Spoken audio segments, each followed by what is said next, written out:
Hey everybody, this is Rydo and we're back to another live stream of Shadowverse. Today is Monday, the 26th of April. January, February, March, April. Yep.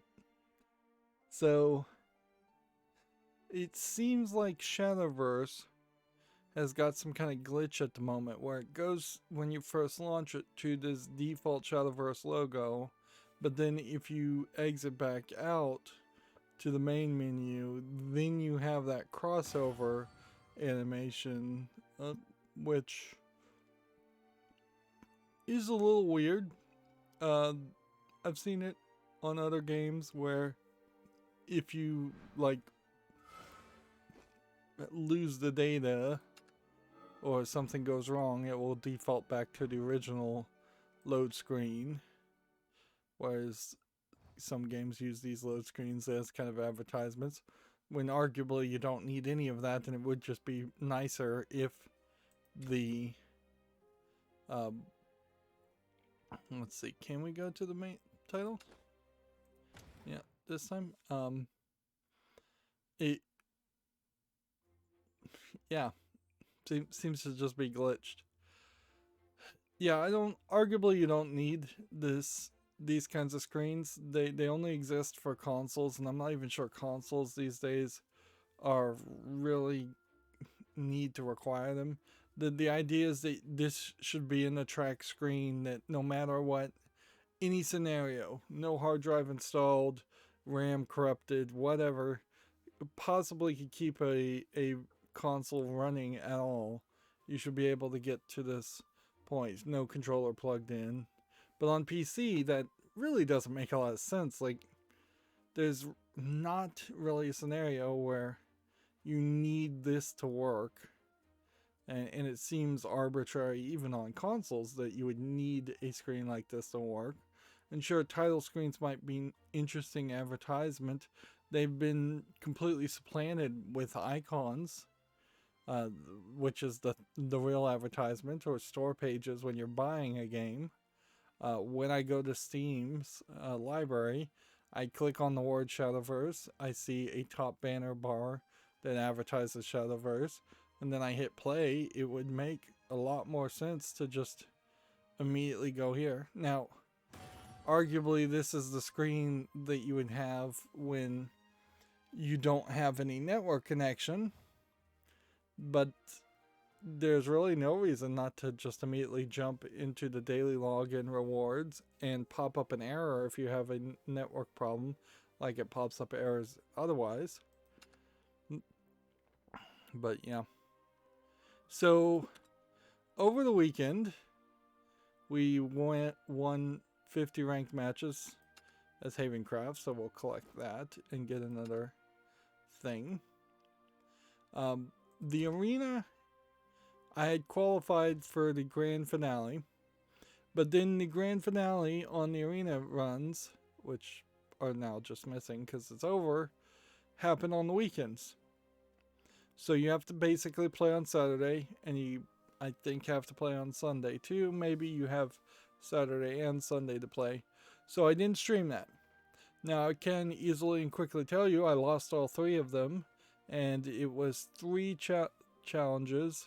A just like challenge, semi-final, and then final, and 2 losses, and you were out of the contention. But apparently you could play all 3 games, because I think I did play all 3 games even though I lost the first 2. And yeah, it didn't really reward me much. What did not happen is, as far as Flare, I don't think that there was any new Flare that we got here. See, here we have Liberation's Prelude, which is new, but we probably got that from something else. And I would think it would be something else that we would unlock. As far as a flare, yeah, I didn't unlock any flare. Now I did get a new emblem character, and I don't know if that was a random new emblem character or if it was simply just a specific emblem character of the newest expansion, or just something special for making it to the end of the arena. It definitely didn't feel like it was a character that looked any different than any of the other emblem characters, and all of these emblem characters do look pretty much all the same and kind of boring.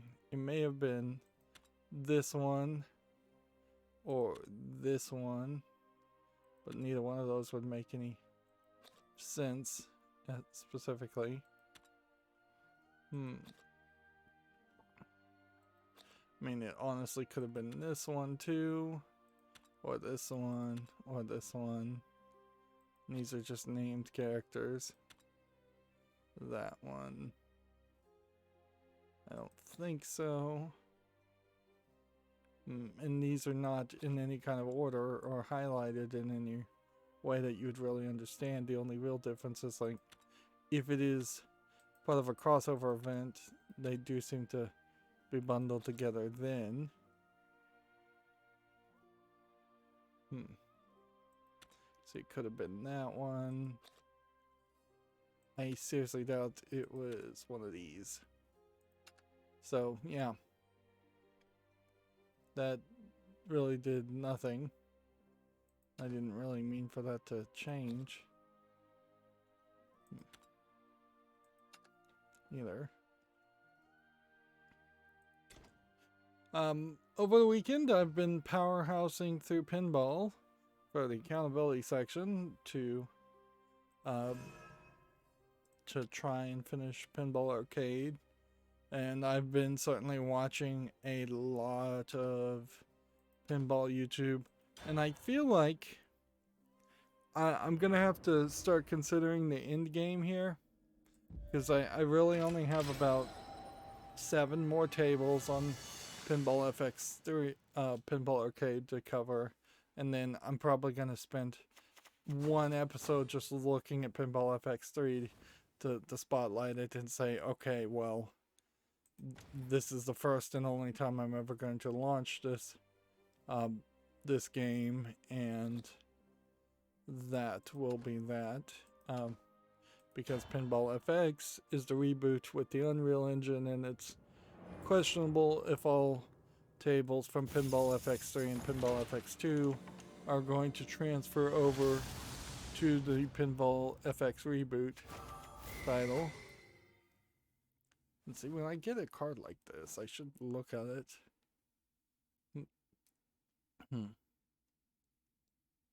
But yeah, not really doing a lot with them. And since I got a legendary card, I get an emblem because of that. So what tables did I cover?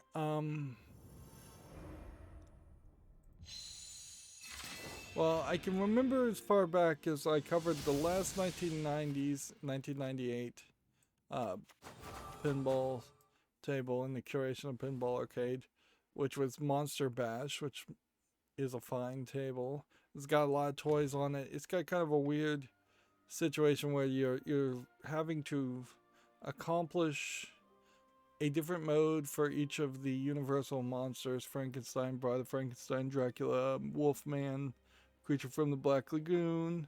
Although arguably it kind of misses some creatures too that you would think about, as like the Invisible Man, Dr. Jekyll and Mr. Hyde. There's probably several others. The Mummy is on the table. Each one of those has a mission. You need to complete each of those missions to get an instrument, because they're forming a band, and that's how you unlock the ultimate mode. However, if you just start the missions, you'll collect each of the characters, and that will start a slightly easier ultimate, not so ultimate mode. And what I found is I was starting the easier mode 4 or 5 times as often, and I don't think I ever actually got all the instruments. Because it's one of those tables where if you have to actually finish the missions you start, and you don't just have to start them, and you don't have something just like a timer where if you keep the ball in play long enough, then that is considered finishing the missions. That there's basically a shot on the table, every single shot on the table you're gonna have to get good at, and that's just not as likely to happen. But since we got a premium, let's come back here and open another pack.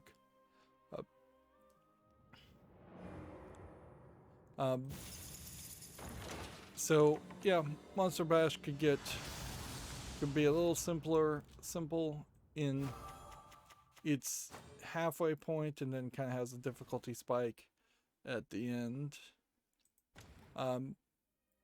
Now I believe it's between about 1999 and 2010 that the major death of pinball, which now we are post death of pinball, but arguably it is just the zombie of pinball that we're in now, happened between 1999, I would say, and 2010.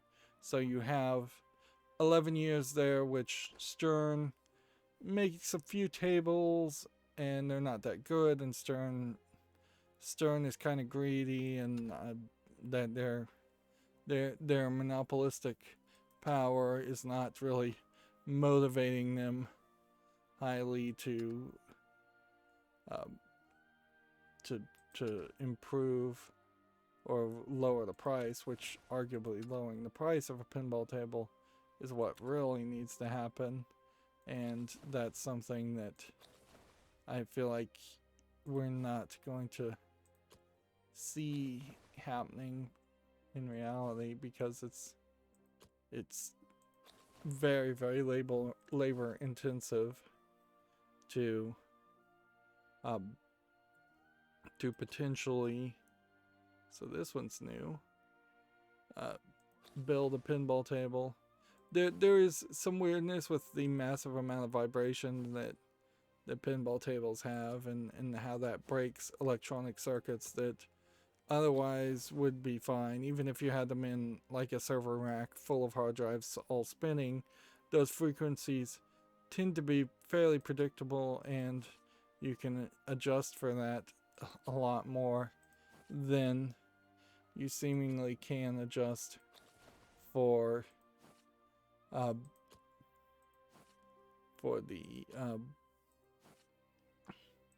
the random vibrations of having a pinball rolling on the table.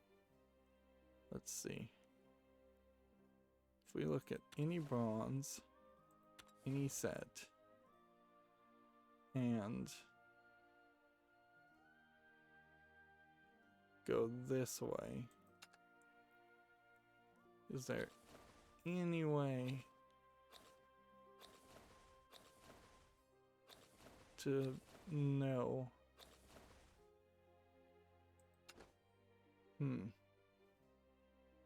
Is there an advanced option? No. Any bronze, any set. Starred. Oh, I guess we could star cards. And that would be the way to solve this problem. Is just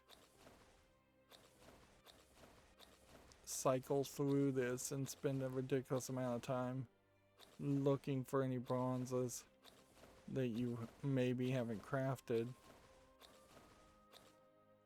Like, here's one.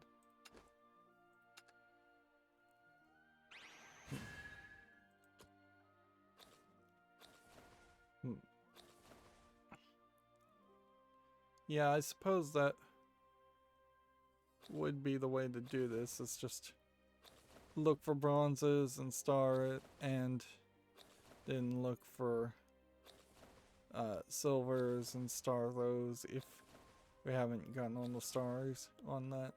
Theoretically, I should have all the bronzes in this collection. It's not like I even have a massive amount of vials, and that would be something that we'd start to see quickly run out of. And I only really am just trying to have one of each card for an art collection's sake, more than for any real reason to try and play these cards, because the vast majority of these cards I don't know how to play. I suppose since the arena tournament just ended, then there is room for new tournament previous winners to be updated. I don't think that happens fairly quickly. Anyways, I was talking about pinball. So yeah, after about Monster Bash, it's all Stern. Stern does a lot of shady things. It starts having the idea of limited editions and pro and premium editions, and then releasing table where the code is not anywhere close to being finished.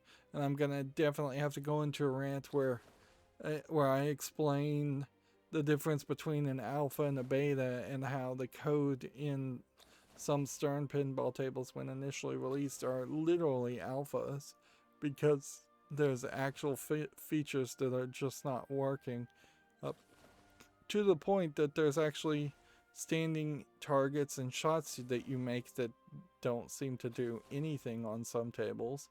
And then some of those tables that Stern released didn't sell that well, so I'm sure as the years have gone by, the small number of owners who own those tables probably don't feel particularly well supported. And it's not like there's going to be a massive hacker community that's going to mod the game code potentially and try and finish something. That would be such an incredible passion project on top of a passion project of already owning and maintaining a pinball table.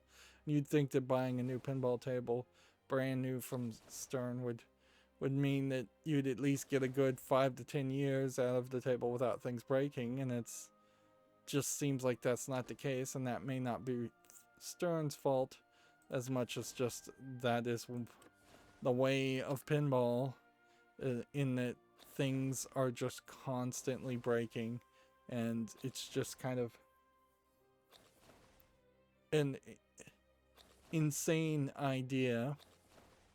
And a lot of the techniques of making a PC or making embedded systems, or trying to, well, I'm gonna quickly run out of stuff here at this rate. A lot of those techniques just don't seem like they work as well. It's much closer to the techniques that I'm not familiar with building a car. And so any technology as far as how to wire for cars and make sure those connections are good and they don't fall off, and how to make like an electric vehicle, those techniques are much more compatible with pinball than PC building.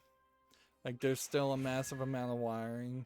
Stern still uses solder to wire for its connections because they say it works, it's mechanically more stable in the sense that it won't break off, or in the same way as a circuit board might get broken.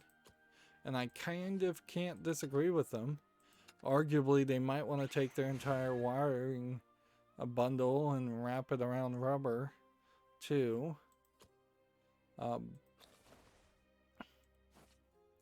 The thing that I think most should have happened, though, is as pinball was dying, as arcades were dying, that would have been the time for Stern to start owning percentages of arcades, or owning their own arcades, which is what Sega did in Japan, although in all fairness, Sega did just shut down its arcades in Japan also. But they making such expensive mechanical devices basically means you have to to make a solution for it too.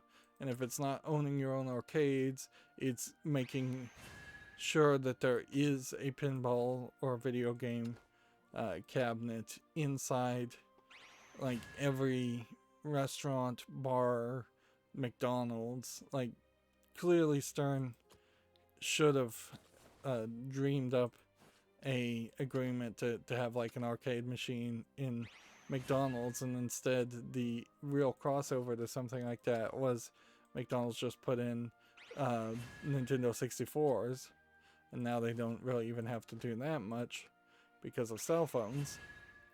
But yeah, so there needed to just be an arcade cabinet in every corner in the same way that there's a vending machine in every corner. Or they should have gone into business with slot machine makers and had supplemental income from making slot machines, and tried to convince some of the casinos out there to have arcades too, which a lot of casinos do have really tiny arcades, but they are not emphasized, certainly. And if you're gonna say pinball or video games are gambling, they are incredibly low stakes gambling compared to most slot machines. And so I imagine the income is considerably lower there. But without there being a place other than collectors' own basements to put pinball machines, you just can't make enough units to have an economy of scale. I watched a video which was a walkthrough through the Stern factory, and every day they're shifting between 2 or 3 different pinball tables that they're building, because they're making 1,000 or 2,000, maybe 3,000 or 4,000, maybe as I don't even think a single pinball table even had 10,000 units made. And these are big, heavy things that are far too close to what a car is than it should be. Okay. So how do we star things at this point?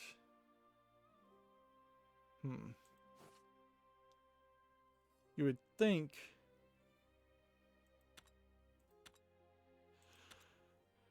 that if there was a star button, it would be here.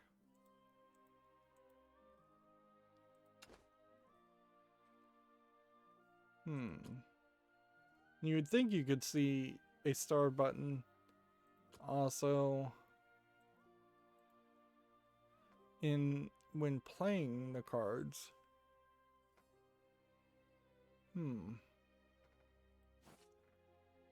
See, I see vials. I see liquefy. I see crate.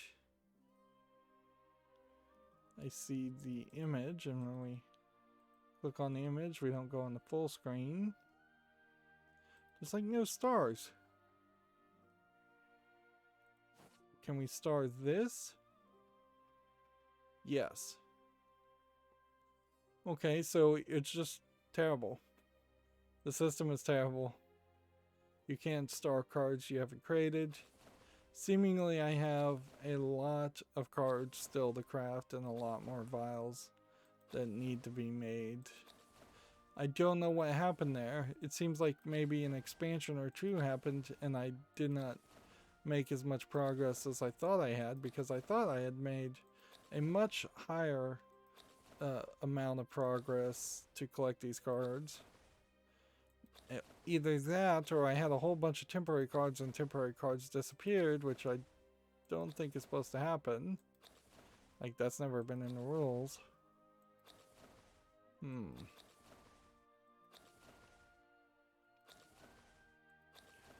So yeah, after playing Monster Bash, there was Stern's Star Trek Pinball Arcade game, which is the first of the new generation of Stern games based on the Star Trek reboot movies.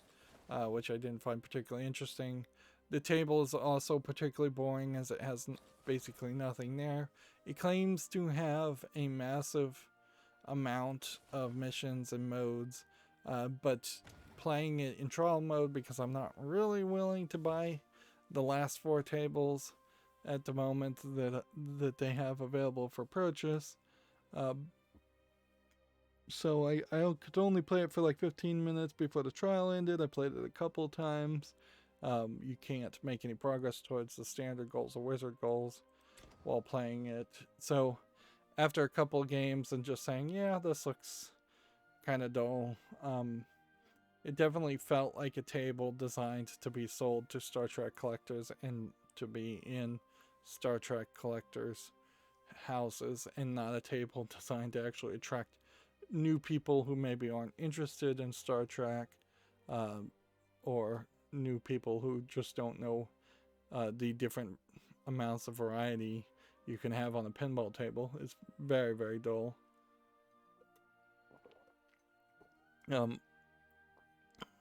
So yeah, after playing it a couple times, I decided to try out the challenges mode. That is about the only other thing besides just standard single play that you have to. We needed to jump into a game here. Let's see. 1 with Shadowcraft, 3 ranked or unranked, and then 4 with Swordcraft or Shadowcraft. Well, theoretically, I should replace this.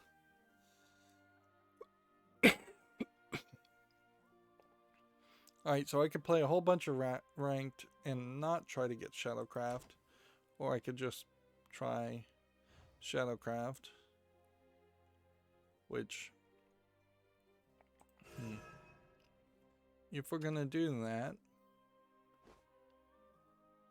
here's the Shadowcraft tournament card deck, as best as we can build it. So let's try that again, although I don't recall it working. So yeah, the tournaments are broken up in weird ways, and because so much, like over half of all the tables that once were available on Pinball Arcade are not available for purchase now. So basically you couldn't do any of the Season 1 through Season 6 challenges if you hadn't already bought the tables. You could maybe do the Stern challenge, which is the only company that they have licenses with. And honestly, some of this may not be Pinball Arcade's fault so much, but Pinball Arcade does own some blame, certainly, in that it simply gave up and really stopped trying to get those old licenses once Williams Bailey and some of the other pinball companies put their licenses to Pinball FX. And it never really, even while it did have the licenses, managed to program things as nicely and as well as it should. And there's definitely glitches and bad interfaces and problems galore with Pinball Arcade. But if you do have the tables, you can play Season 1 through Season 6 challenges, or you can play Williams Gottlob per brand challenges. And an entire season's fairly long, or at least it immediately seems like it's fairly long. So I started, I believe, the Williams challenge, which had about, I'd say 6 or 7 tables that you were supposed to play, and you played them in order. And you start with 3 credits. I don't know if you get back any credits if you earn credits while playing the game, and you're given a goal, which the goal seems to basically be earn back the replay. So the replay value on a table may be earn 3 million points, so your goal is to earn at least 3 million points to move forward in 3 credits, which because of the way they ordered the tables, theoretically should be fairly easy for the first couple of tables, and then procedurally getting more and more difficult as they throw out more older tables or more difficult tables to play. So, and if you run out of all 3 credits, then you lose the game and have to start over from scratch. Do not seek what is not there.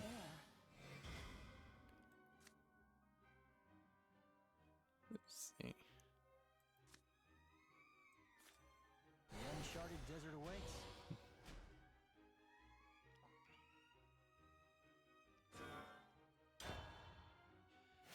So yeah, I then played several tables. I think the first one I played in the tournament was Tales of Arabian Nights, and then Circus Voltaire, I believe, and then Elvira's Scared Stiff, and then after playing Elvira's Scared Stiff, it had me play the Elvira and the Party Monsters table, which is a new older game, so more difficult, and I lost all 3 credits at that point, and it was only at that point that I actually understood the rules of the challenge, as it were, that it was a knockout tournament.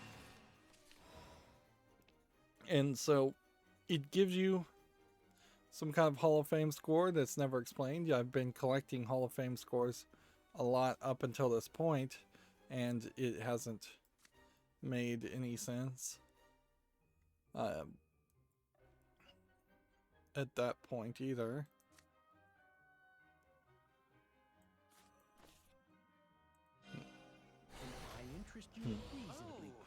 So the Hall of Fame score seems to be only ever so slightly connected to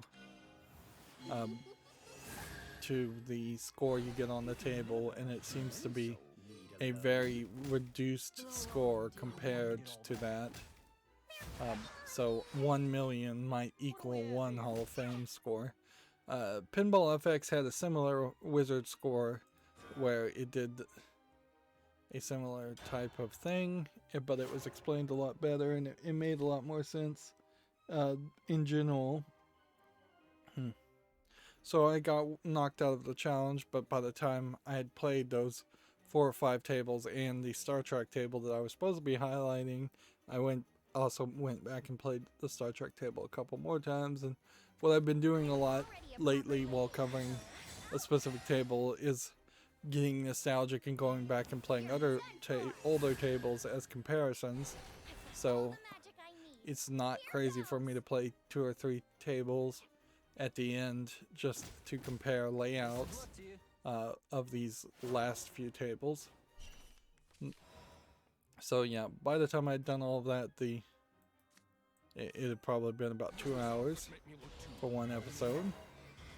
After that, I played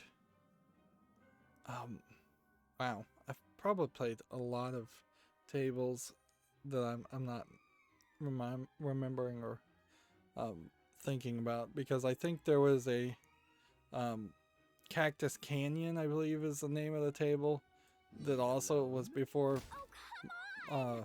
Monster Bash, and I hate to say it, but that table is just downright racist. It really is. It's an old western shootout at the OK Corral type table, and the table design has got a lot going for it, a lot of toys on that table, but they've just depicted it as you are the white savior in the western, and you're fighting the Mexican hideously drawn characters. There's a little sexism in the back art too, in that they drew one of the bad guys as a girl, this bikini topped cowgirl with a whip. She's only drawn on the picture. She has no voice acting. She does not appear at all in the game. So that's kind of crazy. That you would draw something like that and then not really have a real use of it. The uncharted desert awaits. There are two other Western.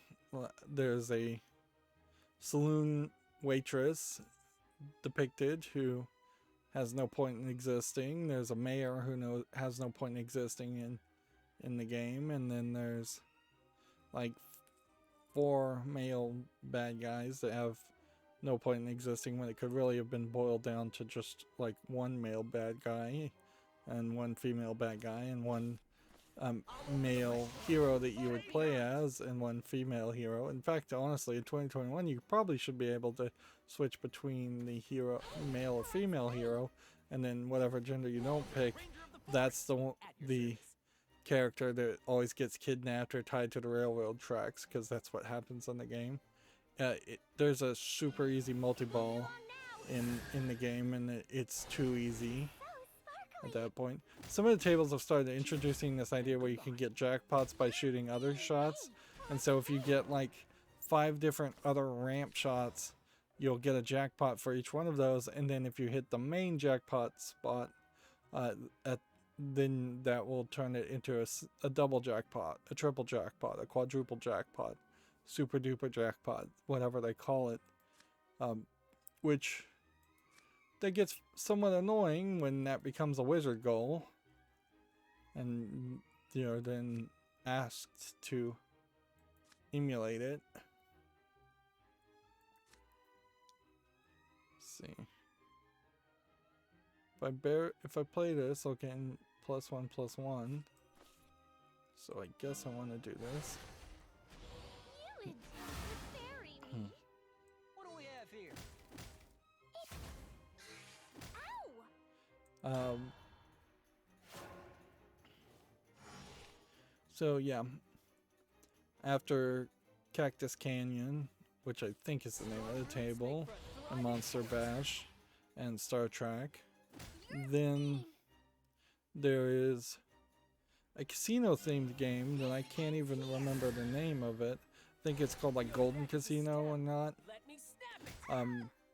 Which all the tables are going to just be Stern at that point. So it doesn't make a lot of sense.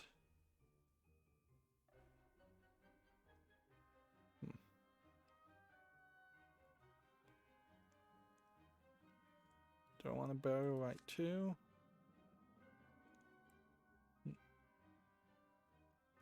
Do I want to deal 3 damage to everybody?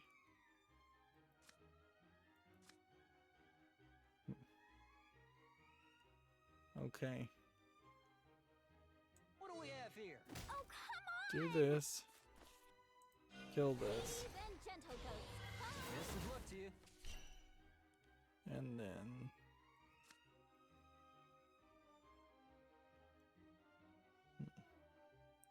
reanimate 3. Sure. Why would the dead need a living wage?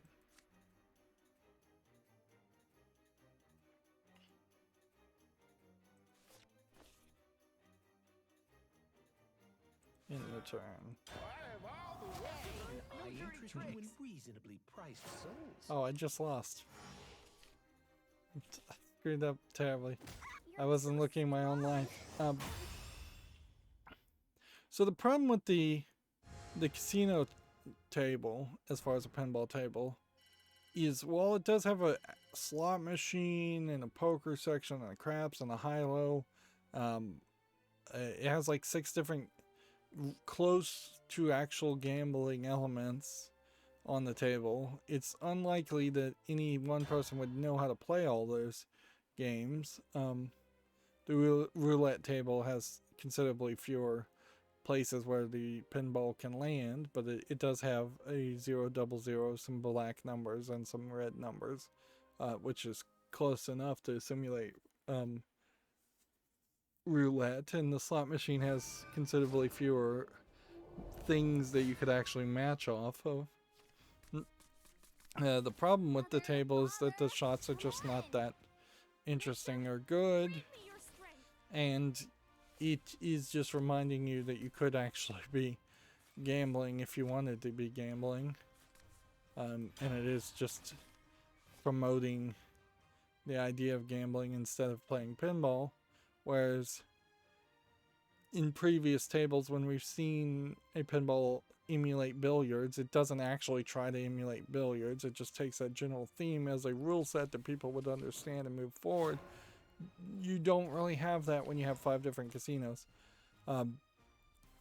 It's another table where the main character really doesn't have any character or personality. There's really no narrative or story to it. It seems like you're just maybe a rich Texas oil baron playing at the casino, and there's nothing more to it. It's not like it has an Ocean's 13 type feel where you're trying to rob the bank or anything like that, or rob the casino.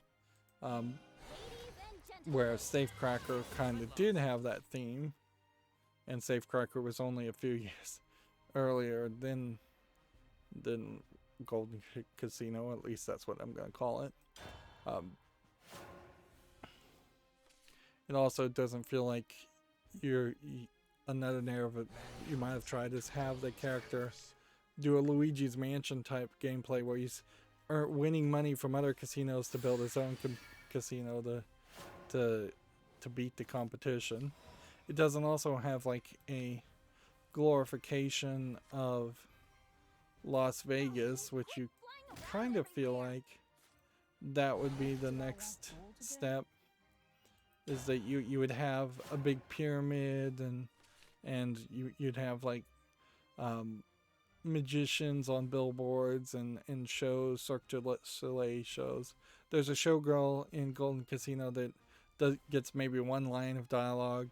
There's a blonde and a brunette on each side of the shoulders of the main character on the back glass. They're not characters at all. They never get any lines of dialogue. So it is just kind of there for that sexist reason or male gaze reason. And so they don't do anything with those ideas, which is irritating. Comes into play. Right, so if I do this and bring this into play, will this do 2 damage? You look kind of haunted. No, really. No, interesting. So Burial Rite seems to bring things into play, but it doesn't technically bring things into play. So yeah, Golden Casino, not particularly that interesting. And immediately after that, a year or 2 later, Stern comes out with Ripley's Believe It or Not, which also has a slot machine for kind of no reason. And a lot of the layout of Ripley's Believe It or Not is just Whirlwind. They moved some things around a little bit, but it is kind of just Whirlwind. Ripley's does have an interesting variable force standing target pushback concept, which we've seen something kind of like that in Safecracker, but in Safecracker you had to hit the standing target 3 times to push it back far enough to sink a ball in the hole behind the blocker, the standing target that was blocking it. But in the case, let's see, Rush.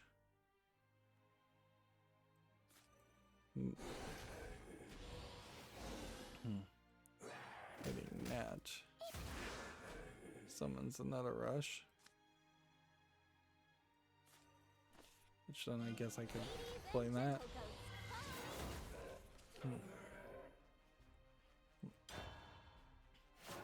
So yeah, I kind of like the variable force hit.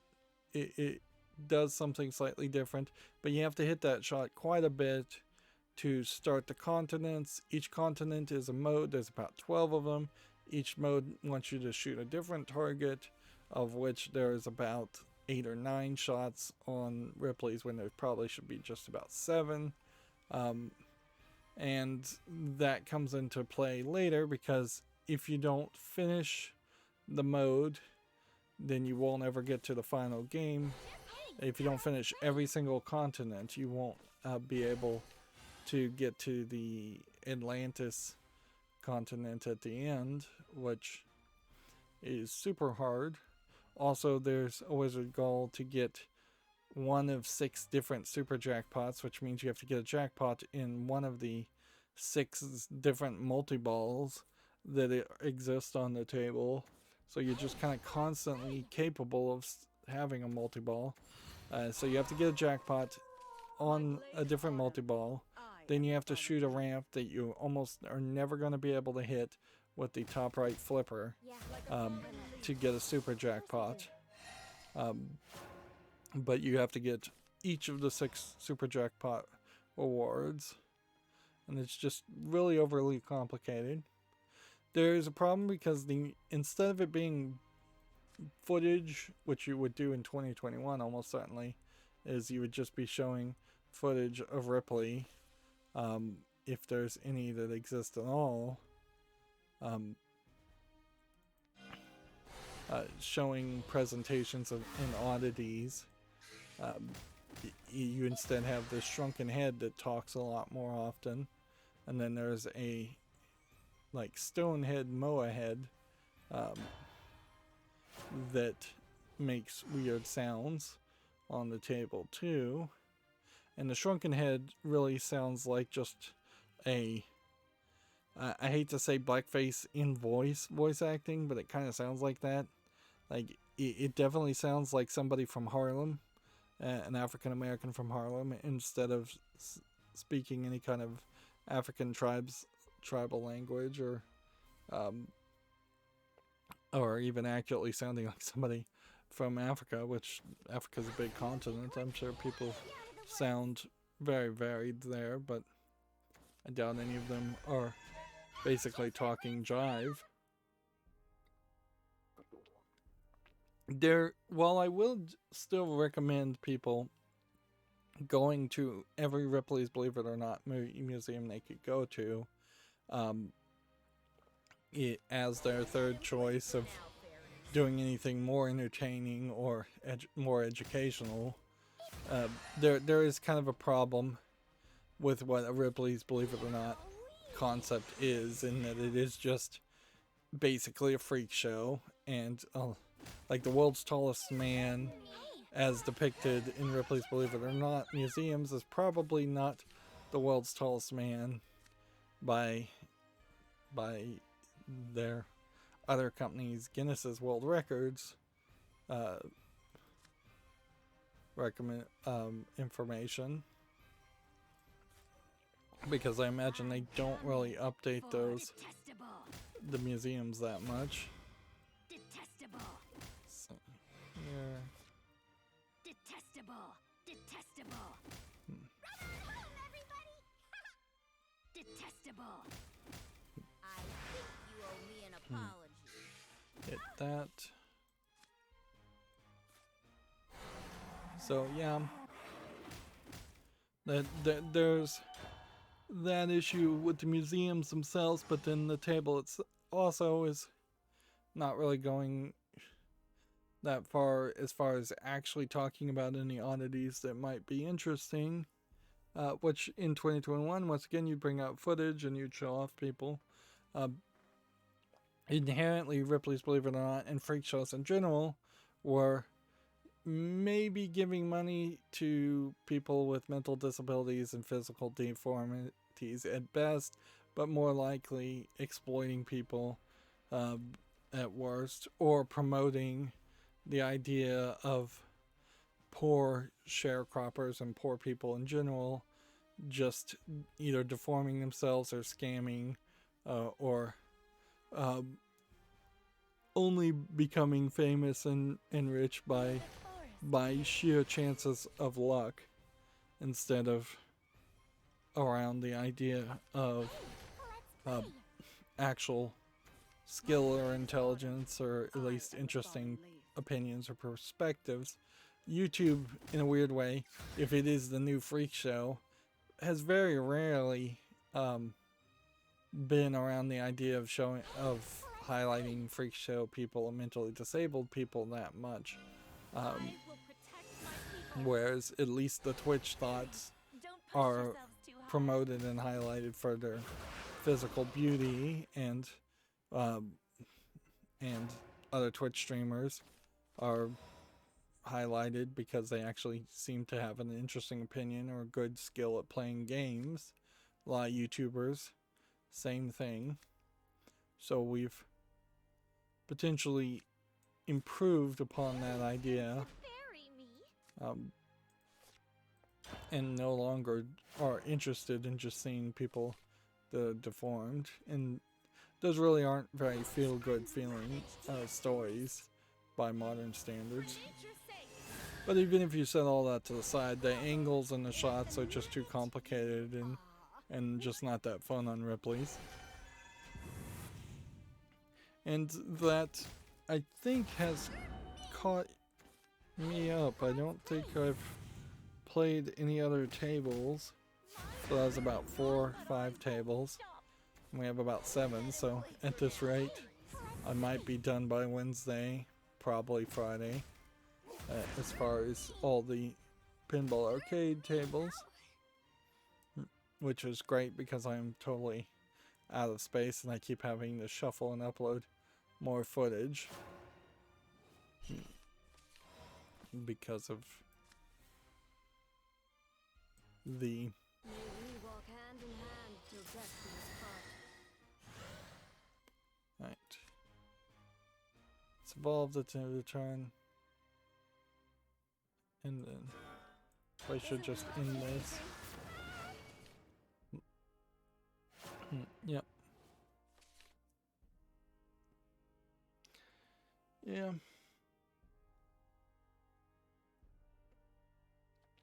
I think it will be a project for another day. I need to, as I started this whole ramble an hour ago, I need to start looking at the end game and pulling back to playing regular video games, pinball. I think I'll keep several pinball things subscribed to on my YouTube channel, on my YouTube subscriptions, not my channel. And I'll see some things about pinball, but I feel like since it is Stern and a handful of other small independent game developers, that there really won't be that much. That there really won't be that much new news happening, and so I will shift over. I think I need to play Psychonauts, Go ahead and play for now. and there's never gonna be a better time than now to play Resident Evil 4, I imagine. And yeah, there's still plenty of other games to play in general. There is no escape from the apocalypse to come.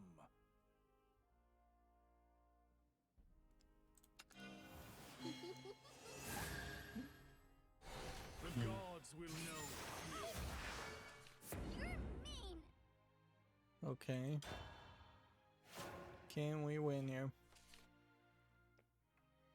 But yeah, I need to get back to just playing some regular games, and in particular not playing visual novels, which for a brief time there it was getting dangerously crazy as far as just I had played 2 visual novels and it had taken a lot of time. I also still have a ridiculous amount of scheduling that needs to happen.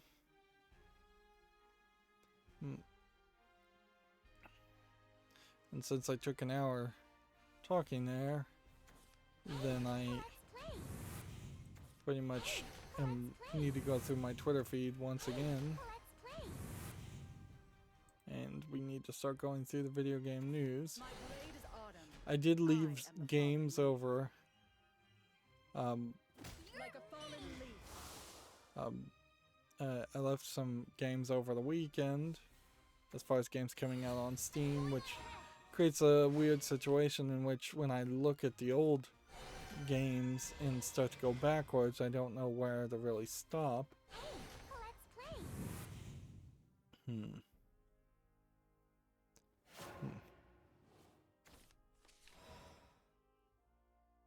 So, yeah. Can we win? Yes, we can. I don't have to win every time. That was a long game, but it did win. And any victory should be taken as a miracle, pretty much.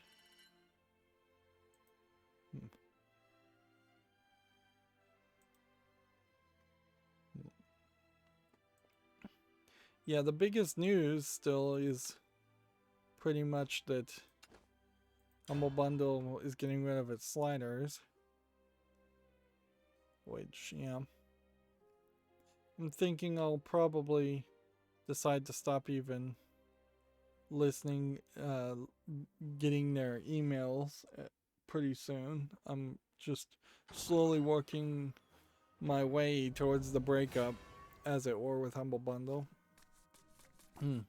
Which isn't to say I wouldn't buy games from Humble Bundle. I just have to really evaluate it from a different perspective, because it certainly felt a lot nicer to be able to donate to a charity or donate directly to the owners than to just go to a third-party site and buy a game for Steam codes instead of just buying it directly on Steam.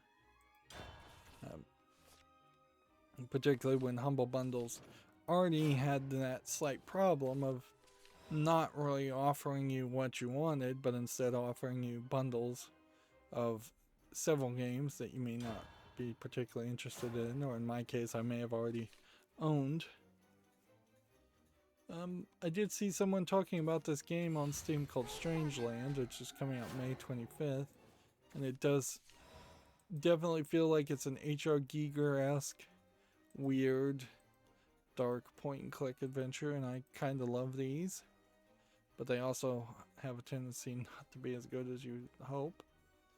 See, it's English full audio. I'll put it on the follow list. Let's go ahead and end this turn. Let's see.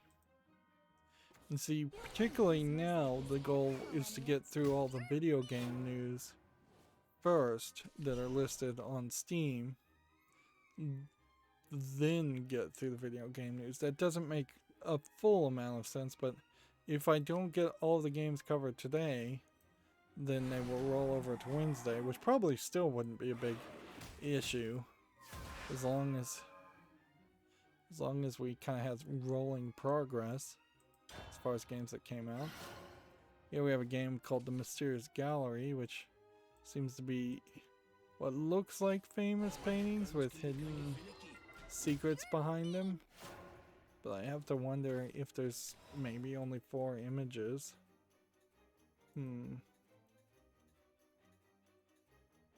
Yeah.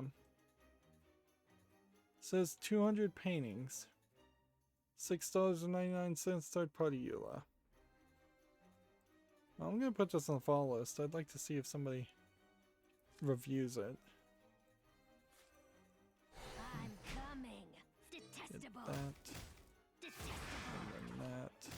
Detestable. Detestable.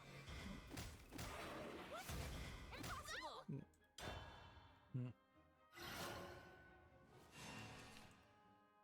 Here we have a game on Steam called Survival Z, which looks like a cell phone game. I did notice that there seems to be a new drop-down on the Steam library that seems to try to explain Steam Link streaming a little bit more. This is $13.99 English full audio in several other languages. It is somewhat decently polished as a top-down shooter. But with a generic name like Survival Z, I just don't think there's enough here that would make me want to put that on the follow list.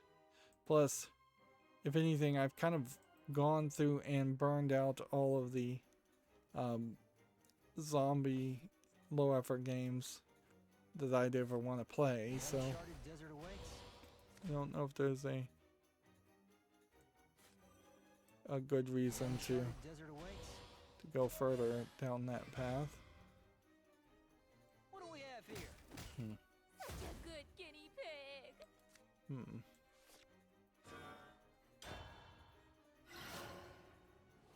Let's see. Next, we have a game on Steam called Magical Strings, which is tagged as a fighting game, but it, to me, feels like it's kind of all over the place as like a Chinese half visual novel, half fighting game. It's free, English, Chinese, and Spanish Latin America, which is an odd combination. But I imagine if you were going to try and make a fighting game, Spanish Latin America probably is a good language to try and embrace. Let's see. Why would the dead need a living wage? And What do we have here? attack. I have all the work Useless.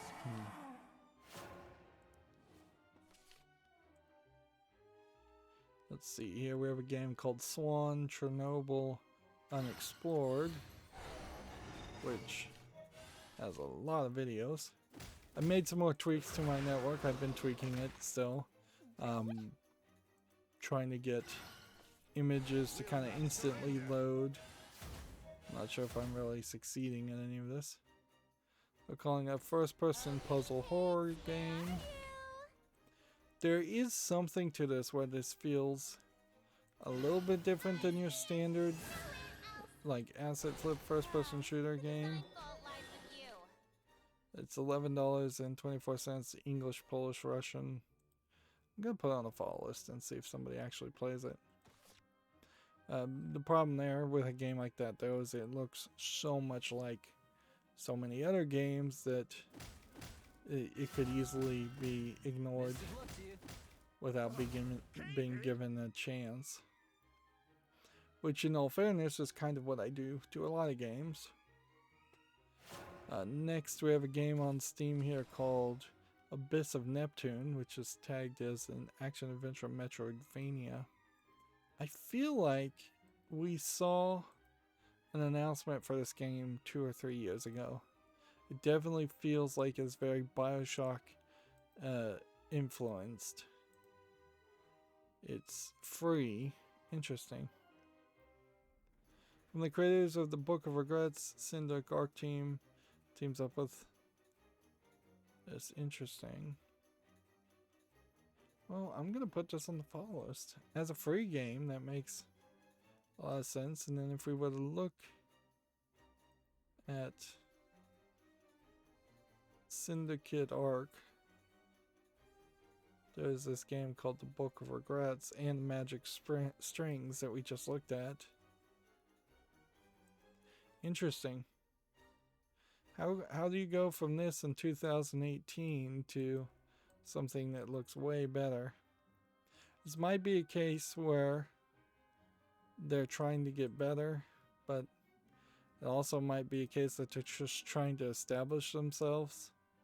And so they had several games they're releasing, or they have several experiments that they were working on at the same time. Oops. I didn't play that. Like, the only other thing I could think, if you're gonna release Abyss of Neptune, which looks way good, and then Magical Strings, which doesn't look that good at the exact same time, Guns can be kind of finicky. I've never lobbied the accusation that somebody might be listing games they don't own, because that's something you can't really ever prove. What I suspect more likely is that this was just 2 different games in development, but why make them both free? The Abyss of Neptune must be really an asset flip horror game that only lasts like an hour, if that's the case. And see, that kind of sucks. And it's very possible that it was a different game I was thinking about that was announced, and it's not that game.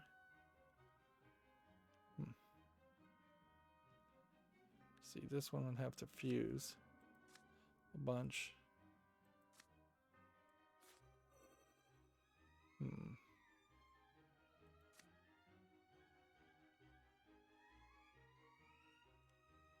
Two burial rights.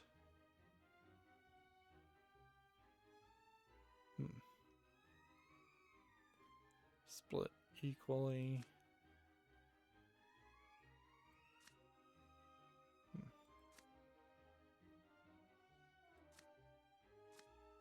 I guess we do this. I'm coming for you.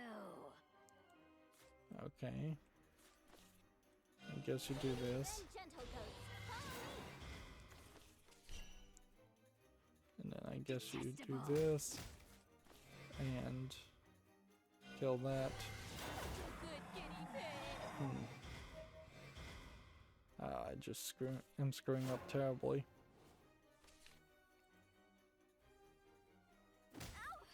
I suppose what will happen is that eventually the next BioShock game will come out, and if it is of any interest at all, regardless of where it's set, it probably would suck any oxygen out of the room for something set underwater and a BioShock style of visuals.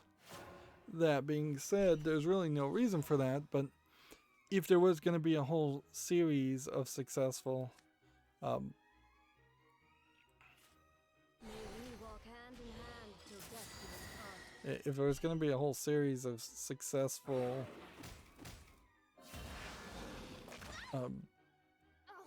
underwater themed horror games, that should have happened a long time ago, right after BioShock 1, and really it didn't. At minimum, it should have been like 4 years after BioShock 1. Somebody else should have been willing to say, hey, we like that aesthetic and we're going to steal that aesthetic. I totally could have won that game if I had been paying better attention.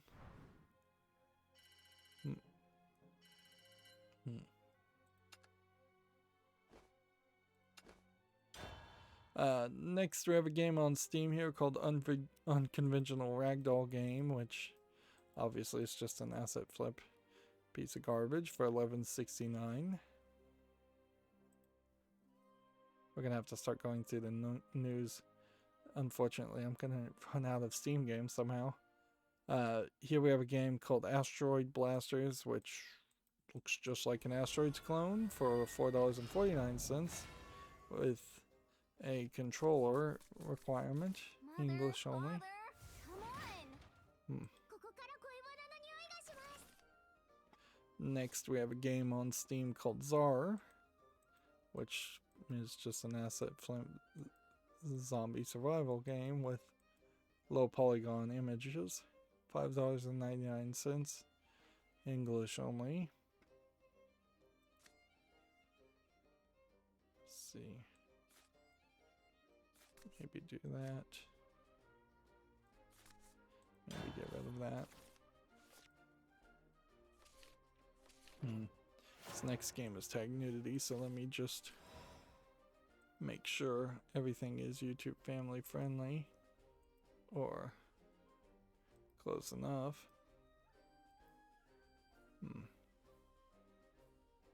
I think it is. Here we have a game called Aerophone. Discover the secrets of the beautiful girls in the world by using this mysterious app in your mobile phone, which it seems to be, if I was to guess, probably a photography game or a visual novel. It doesn't actually seem like it's a visual novel though. So, yeah, I don't know if you're just kind of browsing the phone or not. Like it doesn't seem to really have any obvious gameplay mechanic. Let me watch some of the trailers. Yeah, it is a photography groping game, basically. So yeah, you're taking photos and wearing down their strength by looking for weak spots and groping, but this time you're doing it with a camera and taking photos, which would never work in the real world, as wearing someone down by taking unwanted photos of them. It's a good way to get arrested, not to get someone interested in you.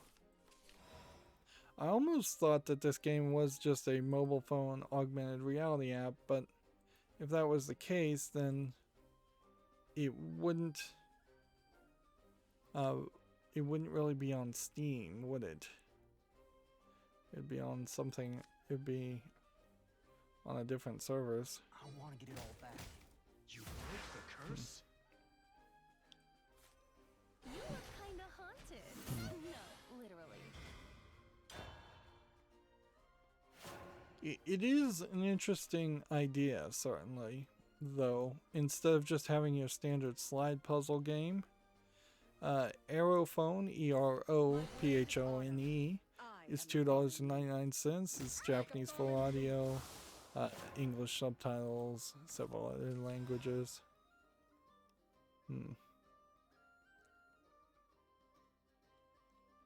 So yeah, just something I'd like to put on a poll list just to see if this is going to be the new style of gameplay design. Aren't you popular?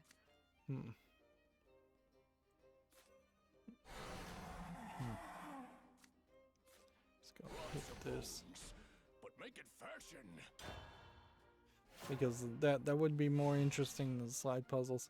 Although arguably, since this is kind of the live 2D, the characters have to react type of animation, it probably isn't anywhere as easy as making a slide puzzle game. And I suppose the timer is reset as far as adult games on Steam. Can I haunt you Allegedly, Source Engine 2 is kinda out and available, and Gary's mod 2, which they're calling Sandbox, is in development and kinda out. All that I feel like is kinda at best, is what you could say. Ladies and gentlemen, The things I do for fashion. Okay.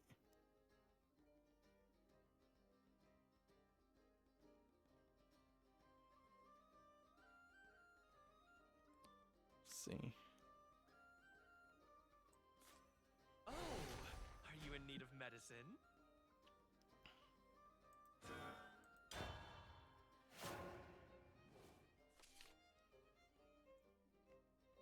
Sorry, I went quiet there. I need to hurry up. It's still a very weird scenario that we're in, as far as my insomnia. It's just like I'm starting at like 10 or 11 in the afternoon, and that's when I start to get a little bit sleepy. I think I may be past the point of actually napping right around 1 or 2 in the afternoon. But yeah, and my schedule's potentially gonna get messed up by a lot of random occurrences, so I may very easily miss a stream day in the next few weeks, or not have as much time as I'd like to pre-record footage. The musician's desk I bought, I don't know if I even mentioned it, in which I was putting the dual fight stick and pinball fight stick device. What is it called? It's called the At Games Legends Gamer. Yeah. Like the musician's table I got on sale for that.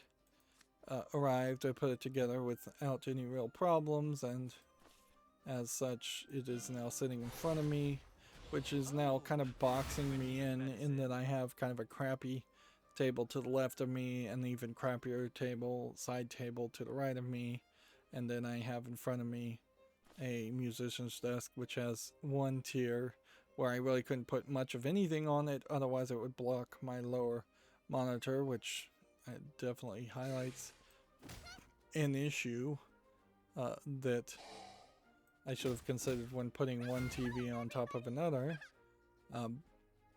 But the table itself doesn't just by default block it, which that's good. Open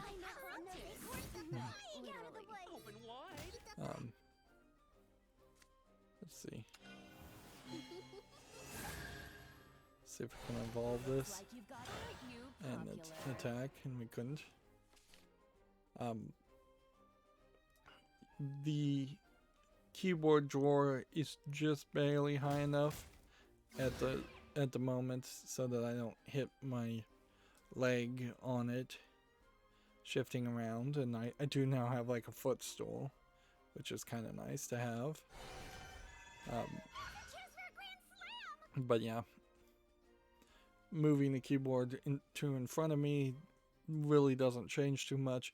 It might change a lot once I start actually trying to type and schedule things, but when playing games it really is just in the way, although I don't find it super visually distracting. And the next step was at some point I may get the adjustable up and down legs and use the wood from this table, which the wood's as good as any cheap desk's wood is, and use those legs, use the sit stand electric legs on the wood, since the sit stand electric legs don't come with a wooden topper.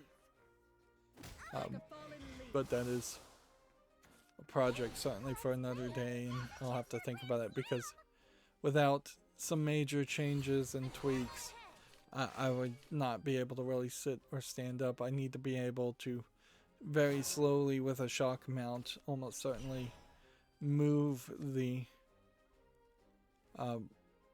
table and the microphone upward as I'm standing,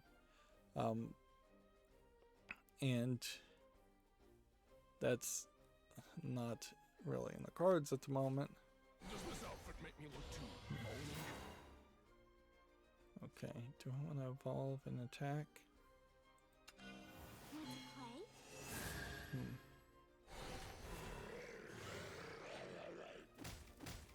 Yes, I did. So I can bring down this. Of course, I can't evolve this.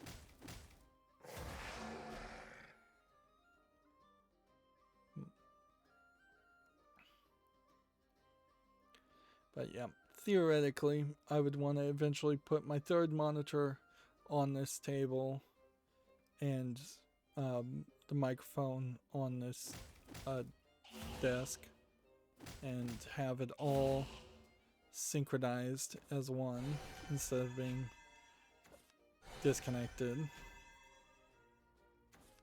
ahead and play for now, fairies. Let's play. But I don't know if I am ever going to get that far.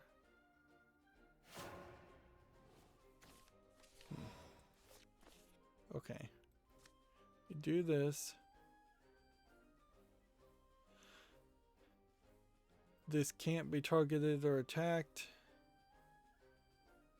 but it can't be evolved either. There is no escape from the apocalypse to come. So, theoretically, I could attack next turn and do 6. If this can't kill me in this turn, which there's a decent chance that they can't. And that means I can play this for Storm. Meanwhile, we have a game on Steam here called Line Art Jigsaw Puzzles, which is just both jigsaw puzzles and line art, and that's a terrible combination. You're going to have a massive amount of jigsaw puzzles that are just all black pieces. $1.39 English only. Really, really dumb idea. Let's see. Is there anything else we need to do? Hit that. You And hit that. disappoint me. Next we have overlay balls and mouse tails. which looks like it is a desktop toy from the looks of it, more than an actual game. I feel like just for curation stance, Steam should be very, very restrictive as far as saying we need things to actually be games, not desktop toys. So if your game is not going to a full screen and is an overlay, it should not be allowed on our storefront, or at least you should make a heavy justification as to why it should be allowed. $1.99, whole bunch of languages. There's just this danger of Steam becoming the floodplain of all software, and without them having the right categories to adjust for that, that's going to potentially make Steam way worse to use than it even is now. Let's see, I think I still need at least one more victory of Shadowcraft, if not two, so we'll just stick with this. See, next we have a game on Steam called The Third Building, which looks like a Chinese horror game, but honestly it doesn't look that terrible.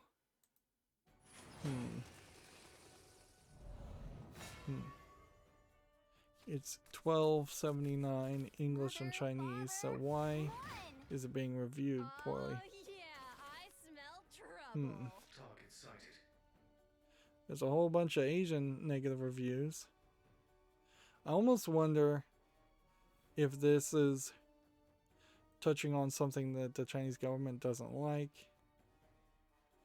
Game is based on true stories from the producer. I hope I can tell my story, but after all, the game is not reality.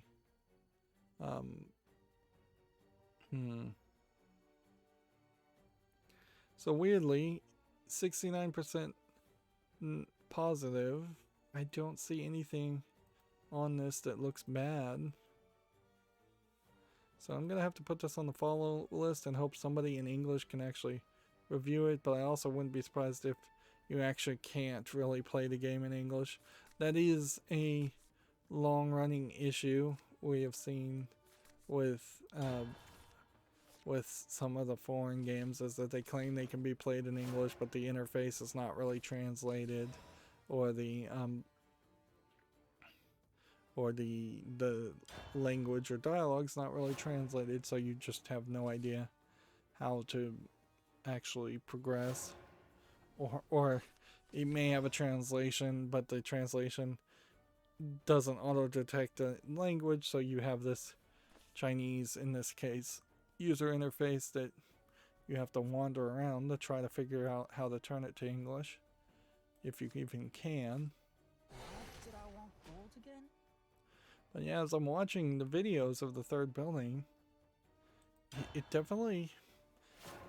Worst accusation I could make is that it's a very highly polished asset flip horror game. There is also, I suppose, a idea around setting something in a more concrete style apartment complex, building complex, than that is more Asian inspired than the Western, this is a big creepy haunted house environment, or this is a big creepy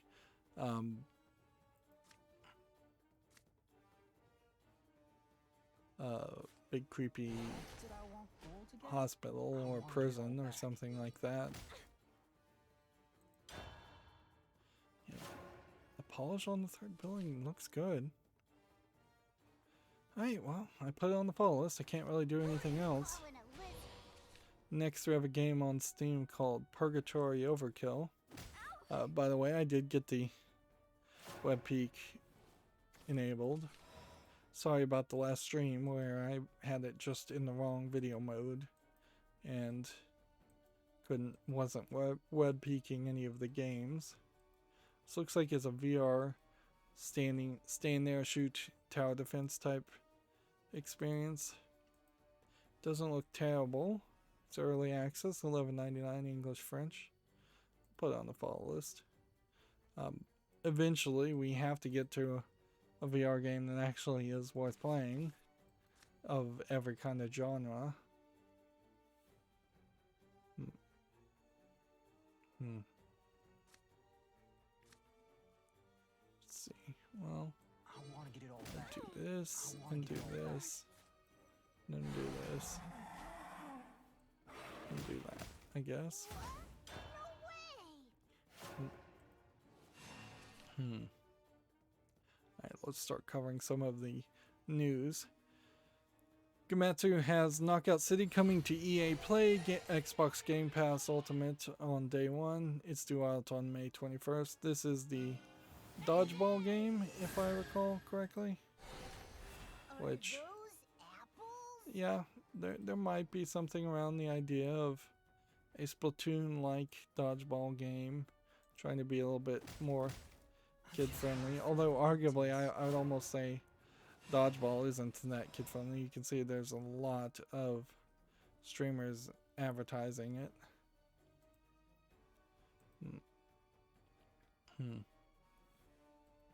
Okay, so we can do this. The uncharted desert awaits. Hit that. Is that really what we want to do, though? I want to get it all back. Can hit that. And then we could play that. Do not seek what is not there. You've been chosen. What do we have here? Feel like I'm about to get wrecked by a 9-card combination.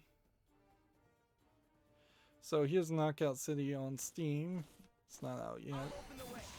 Suppose I could put it on the fall list. One assumes there will be some single player elements here. This is EA pushing it, so also Knockout City may just be their replacement for Plants vs. Zombies. Yeah, it's not really saying whether it has single player or not. So it's going to be mostly multiplayer focused, and imagine that will be the end of my interest on it. Uncharted desert awaits. And then we can do that. Kinda haunted. No, literally. You've And then been do chosen. that. Then just evolve here. And win.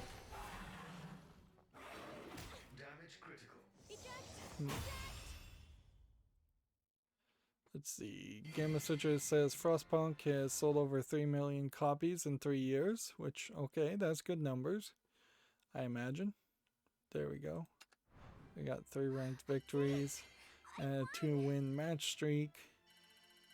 We may actually get all the daily quests done and get lucky today, and then I'll just end up talking about news.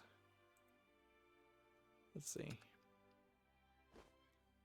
Yeah, we are looking for one more Shadowcraft victory, so if we can pull that off, we're doing good. Let's see. Game Sutra has this report. A leaked EA document shows how FIFA players are herded towards Ultimate Team, which Ultimate Team is the microtransaction laden garbage of FIFA, which, yeah, no surprise that that's what they're trying to do, is get people to buy microtransactions and loot boxes. Even though EA pretends like it's not trying to do that and is under large amounts of scrutiny. Let's see, Gametsu has Ghosts and Goblins Resurrection for the PS4, Xbox One, and PC launching June 1st. We kind of already seen the announcement for this, I guess. It already is available on the Microsoft Store, or, well, no, I doubt it. It may be for the Xbox Series only.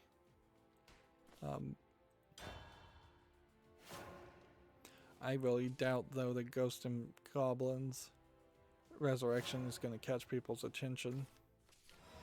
I just don't think that's an interesting enough series in general. Let's see. Gamatsu has Dragon Quest Builders 2 coming to the Xbox One on May 4th. This is the game that's trying to compete with Minecraft with the Dragon's Quest series behind it, and it's questionable whether that will really work or not. You look kinda haunted. No, literally. Let's see. Gamatsu has Demon Slayer, Kimetsu no Yabai, Inokami Kaputan, Sabito, and Makomo trailers. So some more Dragon Slayer characters. I didn't realize there were this many Demon Slayer fighters in the Dragon Slayer universe, because every screenshot I'd seen had pretty much focused only on the main characters, which might just be an argument that the main characters are very popular.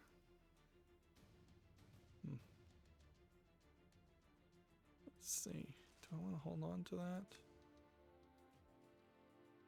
Kind of need to do something, so I think you do this. Detestable. Detestable. Detestable. I guess I wasn't good enough. Aren't you popular? Let's see. Gamatsu has Planet Coaster Console Edition DLC Ghostbusters and Studios Pack. Not there. You can definitely see how these guys are not drawn to look like real humans. End is near. Can I haunt you too? And then Studios Pack just feels like a Universal Studios trailer pack. And this is all just for Planet Coaster, which arguably, if you wanted a roller coaster sim, yeah, kind of would want all of that stuff built into default and not bought via DLC. That seems excessive extra payment.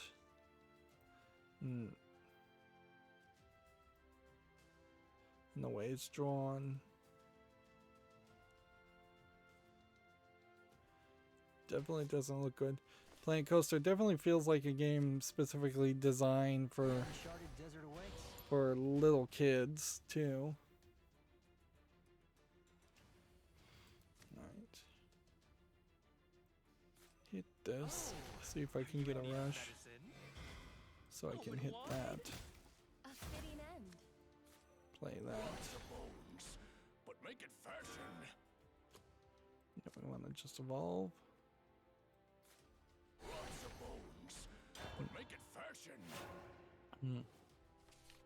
Here we have a game on Steam called SCP Undead's Winter, which one of these SCP games would have to be more than just a low effort asset flip first person shooter or horror game before you could really believe that SCP might mean something as far as a series of games based on the SCP website that are good.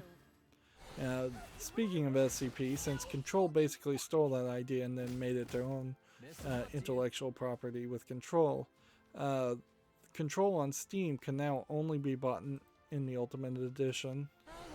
You can see that this game's developer also has not made any of the other SCP games, or games that have SCP in the name, so it's not like there's any coordination there. Let's see. Do this. Did I want gold again? And then do this. And then do that.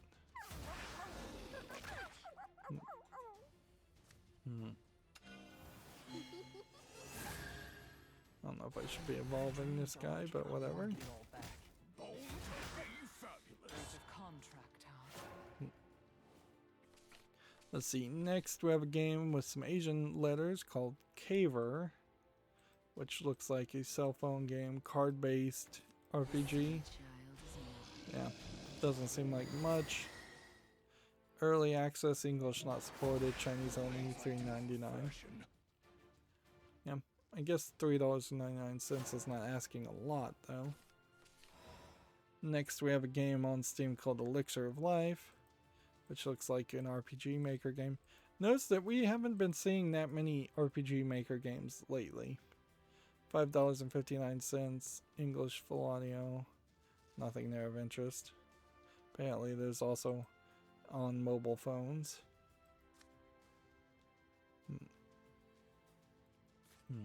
Why would the dead need a living wage? Okay. Is there anything I can do here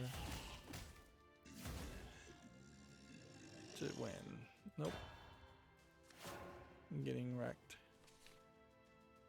Let's see. The smartphone game Arc the Lad R is going to end service on June 30th in Japan after a 3-year run, which I think does kind of highlight that we are seeing the end of the first generation of attempts at Japanese cell phone games. Apparently, PC gaming has increased quite a bit in Japan over the last few years, but it might also be one of those surveys that the survey I saw. It might be one of those surveys that is including cell phones as PC gaming, and if that is the case, then that is a very different story.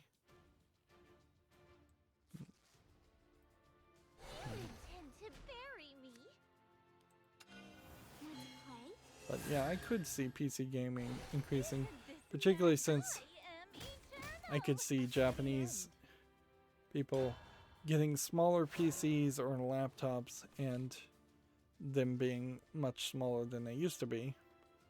And I'm not sure I have seen anybody carry laptops with them anywhere in Japan, but it's not uncommon for somebody to have a briefcase or satchel, so there could be a laptop in there.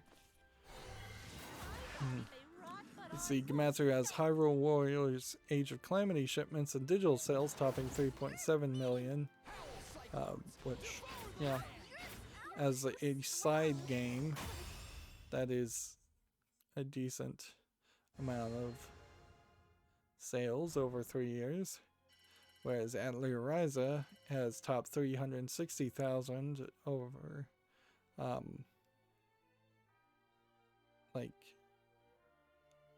which is above 150,000 since December 9th of 2020. Yeah, it was released on January 26th on Steam of 2021. So it had kind of a delay release on Steam. This is the first sales update since the Western release.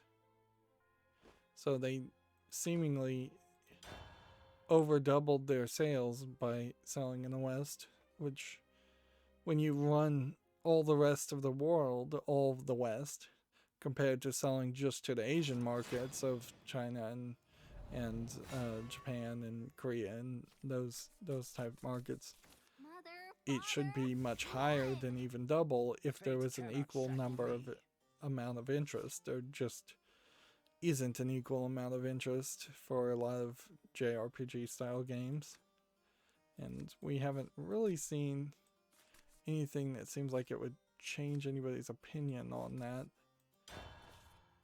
Even in the middle of this pandemic, when Western players would have a massive amount of free time, it seems like people are more interested in doing new things than sinking their teeth into a long-running JRPG. They're more interested in potentially going on Facebook or Reddit and getting upset with what's being posted there than they are tuning out.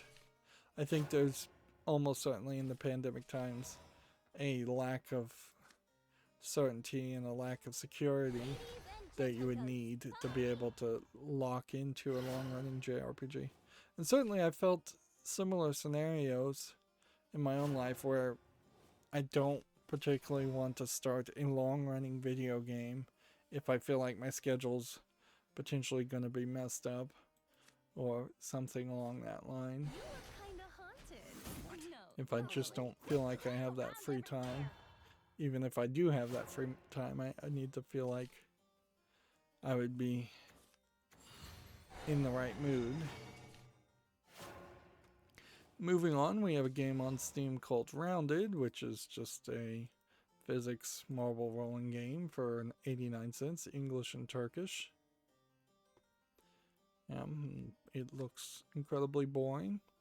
I could go on a rant and make some baseless thoughts there, but I'll leave it at it just doesn't look that good. Flying around everywhere.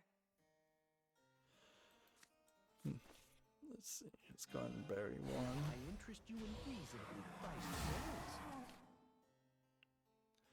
Then turn.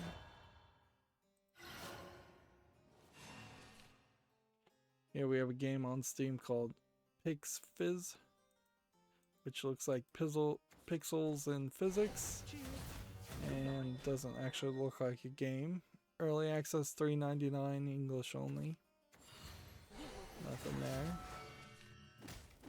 Next we have a game on Steam called Bean, which is just a parkour swinging game of no polish. It's free, English only. Let's see.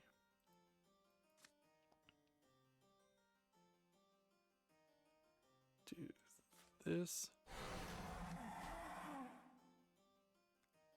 And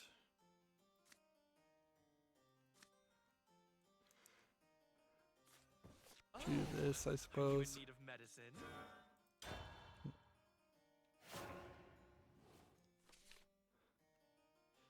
Let's see. Next, we have a game on Steam called Fleeting Iris, which doesn't seem to be tagged as having any adult content, even though it looks like a poorly animated visual novel with a girl with fairly large bust. Although in this case, since they're covering up everything and there's really no cleavage on the main character, they may have censored whatever this was as a JRPG game. $17.99 English and Chinese. That would make some sense. It being Chinese, they tend not to go to the extremes. Does this outfit make me look too? But also that just immediately makes the game look even less appealing.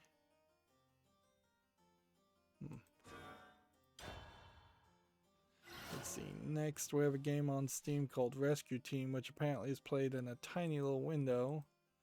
And it looks like it's just an asset flip Halo clone, for lack of a better term. First person shooter in some kind of military armor. $11.04 English only.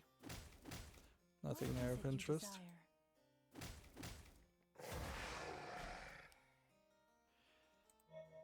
Here we have Bowsette, just called Bowsette. And see, here you have a catch-22 of Nintendo, is that they once again can't really claim the name Bowser. They really can't claim the name Bowsette because they didn't create it. They never have drawn a Bowsette character. They don't want Bowsette as a concept, as a Rule 43 concept, a female Bowser because Bowser is wearing the princess crown.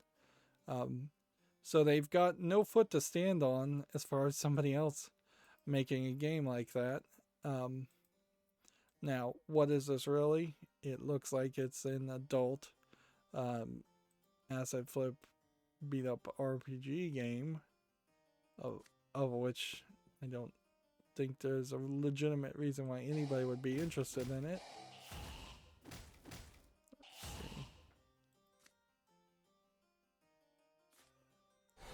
I'm coming.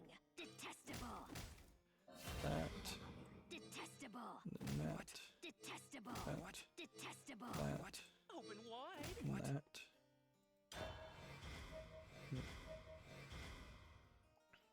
Yeah, half of these screenshots are blurred because there's definitely sex in this game for no reason. Bowsette getting attacked by random monsters and fighting random monsters that have just been asset flipped. So Bowsette itself is $6.29. It says it supports Japanese, English, and Chinese. It is rated mostly positive, 72% of 11 user reviews probably troll positive reviews if I was to guess. So I guess you could put a game like this on the fall list just to see if it ever gets taken down by an attempted DMCA claim or copyright claim or trademark claim by Nintendo. But also, it's not really a game worth playing. Not by any means. Right, if we play this, we can't really do anything. So do this, and then do that, and then hit that, and then hit that, and then hit that. Oh, my capsule.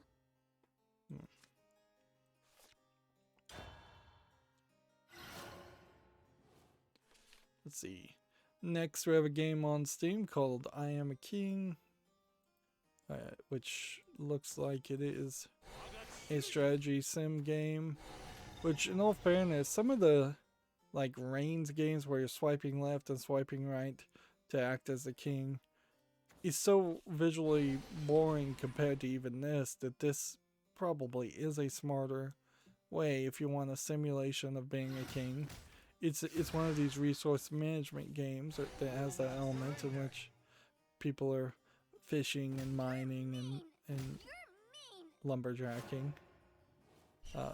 It's $8.99 English and Russian, unfortunately, and there's not enough polish there to justify that price. May we walk hand in hand to death do us part. There we go. And end the turn. Isn't love amazing? You're mean. See, next we have a game on Steam called Traffic Command, which seems like you're just controlling the red and the green lights on intersections as puzzles. I don't think that's particularly interesting. $4.79 English only. Definitely looks like a cell phone game. Such a lovely couple. You need more energy. This guy's regaining his health. Okay.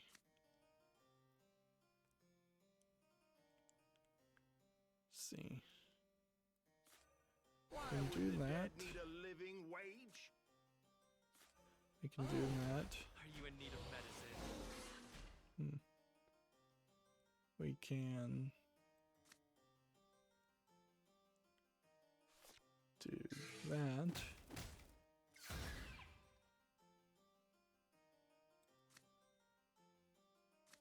Do we want to evolve some people? My, you leave me no choice. I have all the work. Can we get enough damage here to win?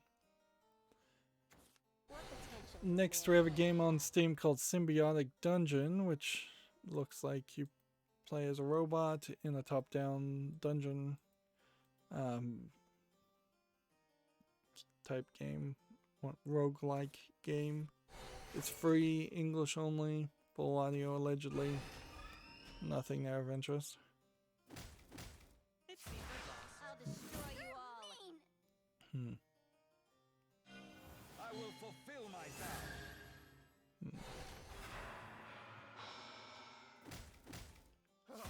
Cave in. Alright, what happens when this guy dies? 2 damage to the enemy leader. What did I want gold again? Want to play? Go ahead and hit this, My dreams are what kept me alive. I want to get it all back. that, Please don't throw me away. and that.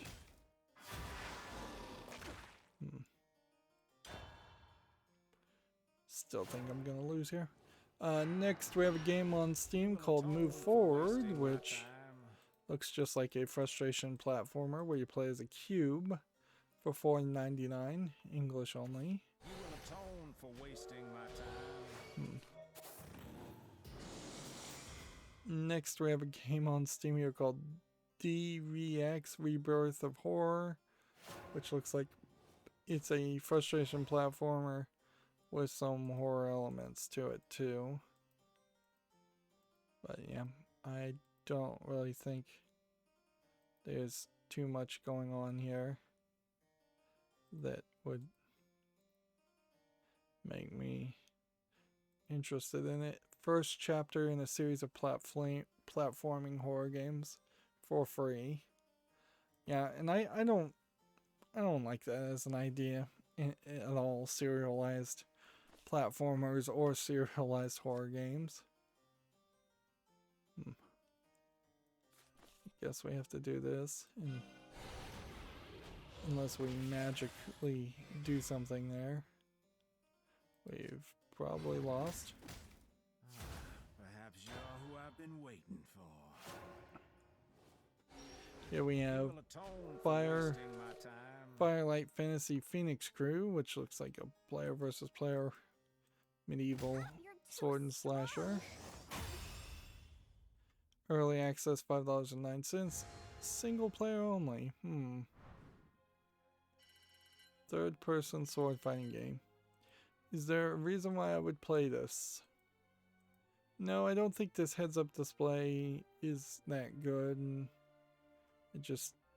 I'm not chomping at the bit ever to play a medieval sword fighting game.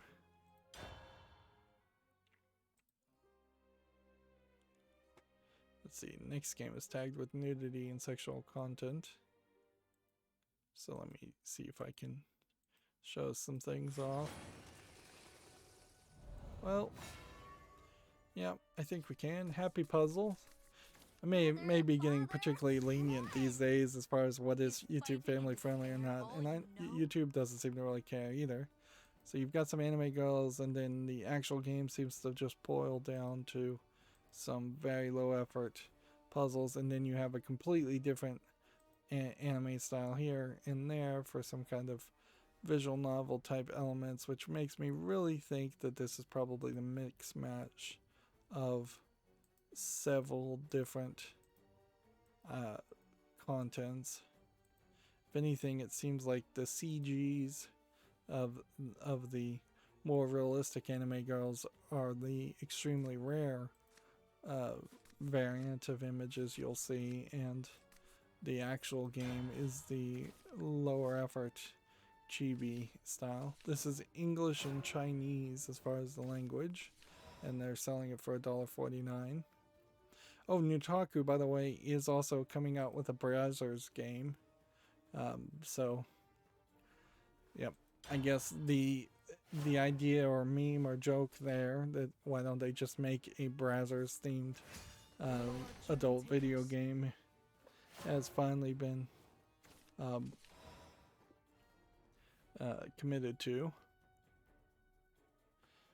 Also, the law firm that sued Pornhub and drastically forced Pornhub into changing how it did business is now suing Reddit, which is a little bit more weird because I seriously doubt that's going to affect the vast majority of Reddit subreddits, and it's going to really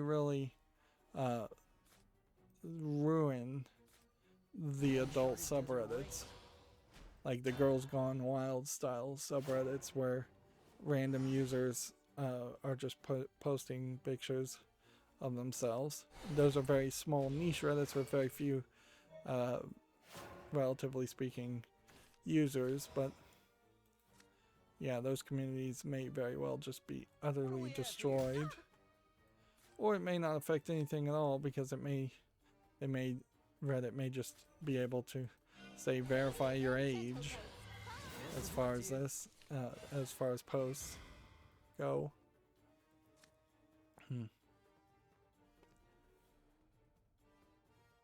Which arguably that's the same thing Pornhub could have done, and maybe that is what they're doing now.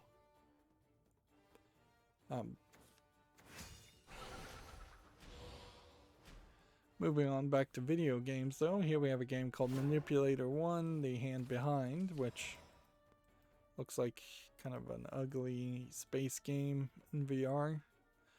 $19.99, English and Chinese. We're still getting a massive amount of Chinese games, for better or worse.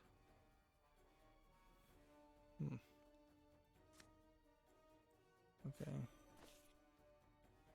Let's go ahead and hit that, I suppose. Lots of balls, but make it fashion. Hit that and hit that. Around everywhere.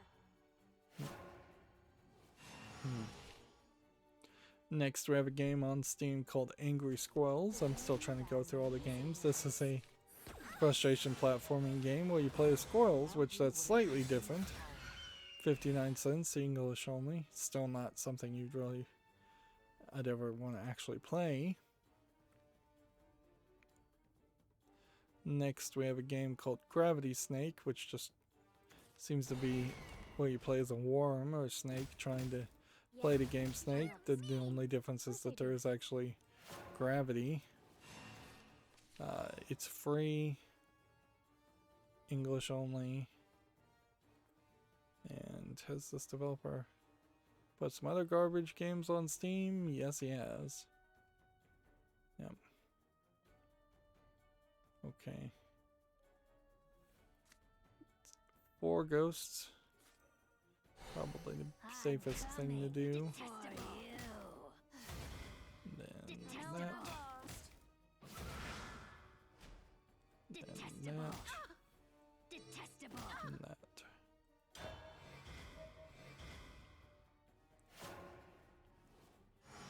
Let's see. Next, we have a game on Steam called Movie Actor Trivia, which, yeah, it's just a trivia game. Looks like a mobile game. 89 cents, English only. Nothing there of interest.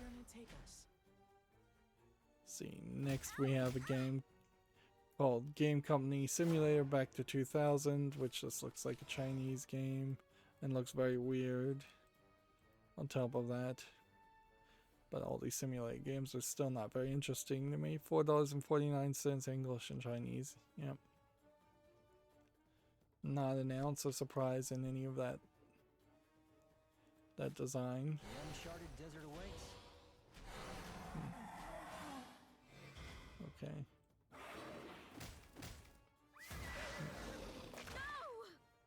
Okay. Can we then I'm ready for more. do that? What do we have here?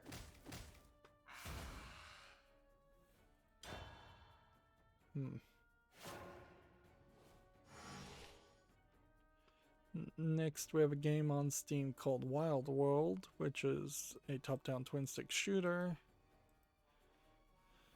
And it's kind of got this pixely art graphic style, which is a little interesting. I'm not sure it really works for a top-down twin-stick shooter. But otherwise, it just kind of looks like a twin-stick shooter, and still, that's too boring. 59 cents, English full audio. Our journey is just beginning. Let's see. If I could pull this out, I'll be shocked. Let's see. Do this here. This is as far as I can go. And then do a rush.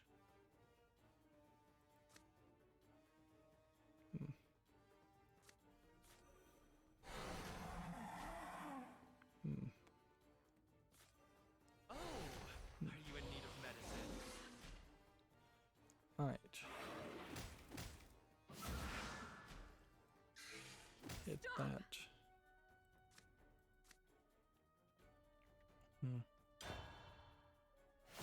I guess if I can survive one more turn. What is in my power? See, next we have a game on Steam called Keep Looking, which looks like it is a match 2 game. They're saying it's a point and click game, which I guess technically that might be an accurate description, but seems wrong. $29.99 Chinese only. That at that point it's just money laundering more than a reasonable price. We're still not doing horrible with this tournament deck, even if we're not winning every time. Next, we have a game on Steam here called Junk: The Legend of Junichi Kato, which, while you could call this a frustration platformer, actually I think this is much more a traditional clone of something like Super Mario Brothers, which we really don't have a lot of that.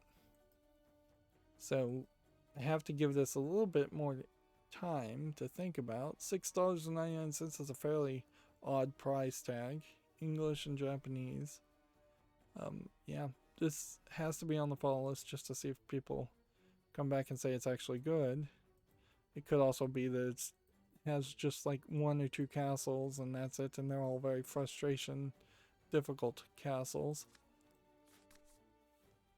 Which, in all fairness, I'm not sure that if I tried to play Super Mario World, a game I don't think I ever actually played, I would be able to make it all the way through to the end. Maybe I would, maybe I wouldn't. I wouldn't be surprised if I got fairly bored with it. And that's probably true with like Super Mario Bros. 3 and Super Mario Bros. 1 too, is that by modern standards it just may not be interesting enough to me.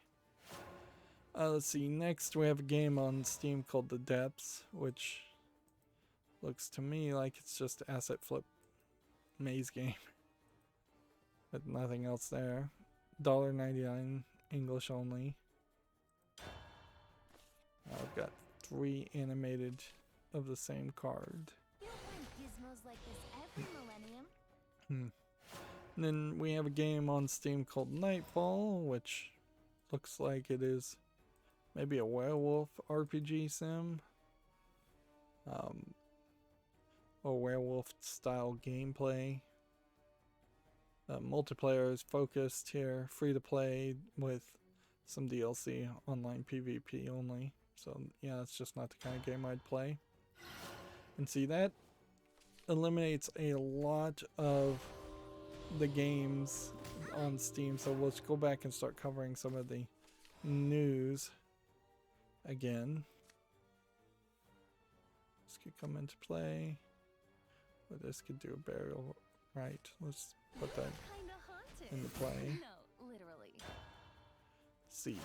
Gamatsu has a crowdfunding campaign has been launched for the PS4 and Switch versions of a rock and roll visual novel called Musicus, which I think you could easily misread as music, mucus. I don't know if I really want to watch any of the trailers here. Let's see. It's a brief 43-second trailer, which seems to just be animations and panning animations of rocking out.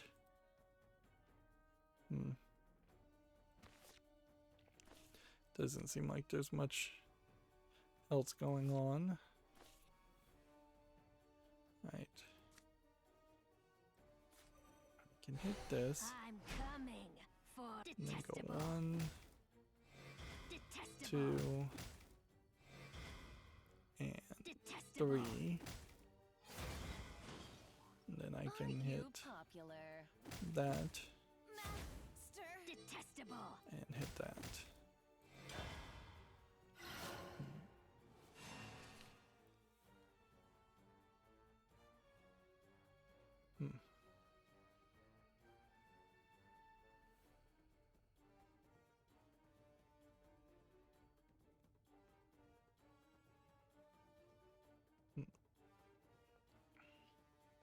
Here we have a game on Steam called Greedy Goblin. Sorry, I went quiet again there. Man, I'm really just pausing more and more. I just get distracted and reading. And, I should have gotten better at this, not worse at this. Inherently, the problem, of course, is if I'm talking off the cuff of my, off the top of my head, that works fine. But the second I need to think about anything or read, I need to take a break. And regular news producers would have a second host to jump in with a different story as the other person was reading, taking a break, or thinking, to pick up the gaps in the conversation. But yeah, that is also something that I was thinking about, is that I generally, and this is probably a bad thing, never think about what I'm about to say. And certainly that does mean that I will, in general conversation, spout off a joke or go into a conversation that I genuinely don't really care if the other person is interested or not. I'm just kind of rambling to myself about the same thing, which makes me a good orator, I imagine, and a terrible conversationalist. I imagine that's the right words. But also, I've found that a lot of people are just boring in general, or maybe people in general just don't want to talk to other people. So if I don't fill the dead air with conversation, it will just hang. And I've really not been able to find somebody who's actually passionate or interested in anything, which is a long way to go about to say that I've run into a lot of dullards in life, and it kind of sucks. And that's why I always appreciate when there is somebody, even on YouTube, that you may get 10, 20 views and nobody bothers to jump on the chat. But when somebody does bother to jump on the chat, they usually have something to say, or at the very least they're jumping onto the chat to be nice and just say hi, which is appreciated also. Whereas everybody that's not jumping on the chat, I imagine, just doesn't have anything to say or they're busy. And I appreciate the views too. But yeah. In theory, I should work on having like thinking about what I'm saying before it leaves my lips, but in reality that's just not how I think my brain is wired, and it just doesn't work. Like, the only time I ever think about what I would say is that whole winning an argument in a shower that happened months earlier, like thoughts, and that doesn't ever really happen.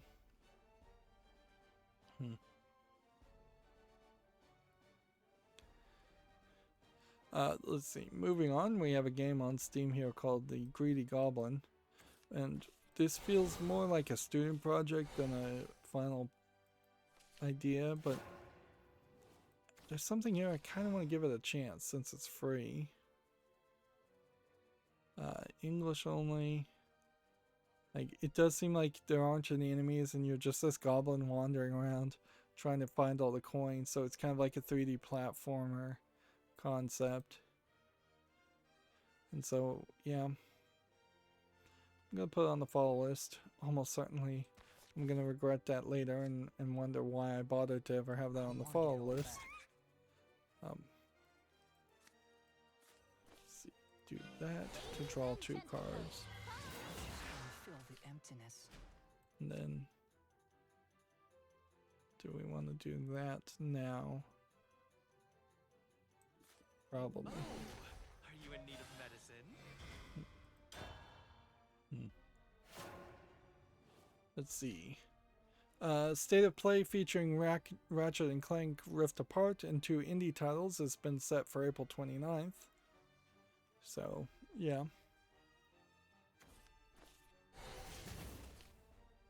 That may have... No, that's going to happen in a couple days. Gamatsu has Zhuan Yun Sword 8 for the PS4 and Xbox One launching this summer in the West. Which... this definitely looks like a Chinese game. Doesn't look particularly bad though as a game. It actually looks very good. See, there was that game Heavenly Sword, and this feels a lot like that. And so there might really be, if all the Chinese games look like this and potentially played like this trailer seems to indicate they play, I think the Zhuan Yun Sword in particular might be a series to check back on and try out. Okay.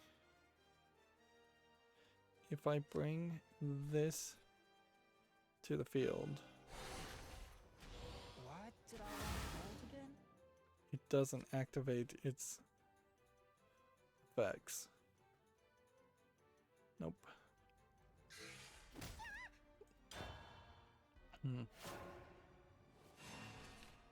TechRaptor has kind of the same article. EA is funneling players toward loot boxes in FIFA, leaked documents say. Which, okay.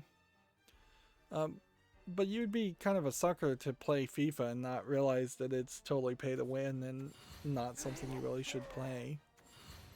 A 3D platformer called Babel, The Walking Box, has been announced for the PS5, Xbox Series, PS4, Xbox One, Switch, and PC, due out June 26th, according to Gamatsu. Once I got my speedy boots on. Yeah, it kind of feels like probably what they should have done with Crash Bandicoot. It looks like a Crash Bandicoot character. It totally looks like a Crash Bandicoot game. But, yeah. Without the backward angle of Crash Bandicoot, which that's something that I feel like they never really fixed. Ladies and gentlefolks, follow me. Alright. Oh, quit flying around everywhere. Man, son of a gun, ain't ya? In the turn.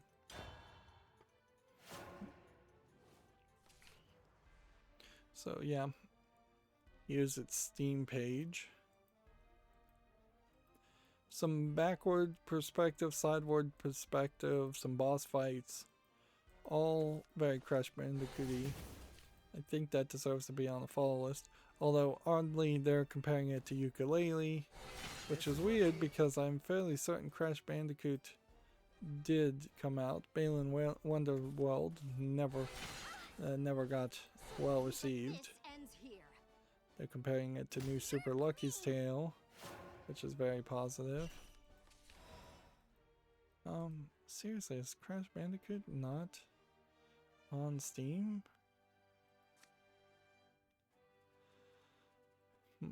Giant skull. Does this outfit make me look too old? And then in the turn, I suppose. So hit that twice. I have to go somewhere different now to. Yeah. The Crash Bandicoot Insane Trilogy is on Steam though. And it's on my wish list. It's selling for $39.99. So weird that you'd have a game that looks so much like Crash Bandicoot and yet the recommendation engine really does not seem to overlap well enough to figure that out.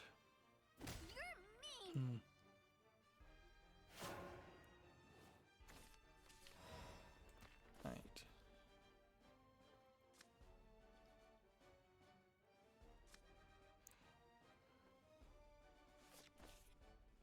Do we want to kill something here? I think we do. We want to hit that. Son of a gun, ain't ya? The future is only the beginning. And then guess maybe we play that. Do not seek what is not there. And then do we want to attack here? here.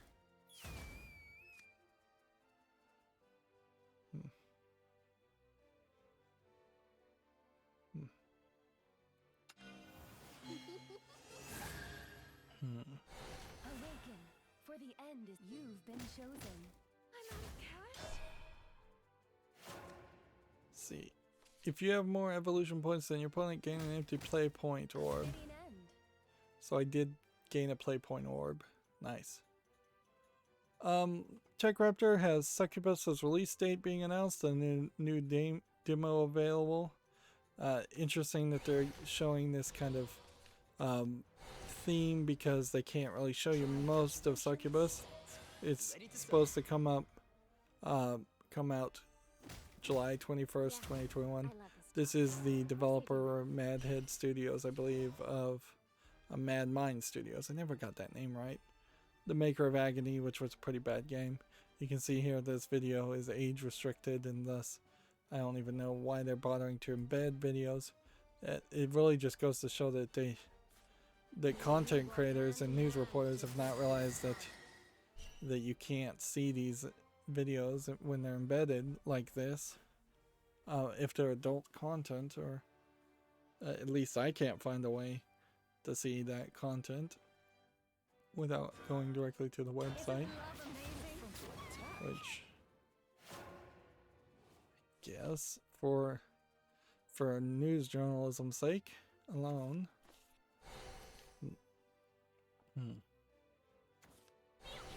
It might be that my ad blocker is blocking some kind of cookie. Well,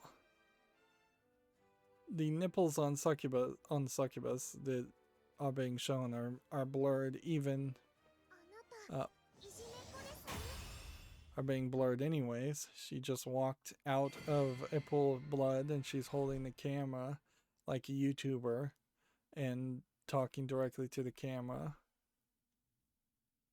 And now it's jumping through some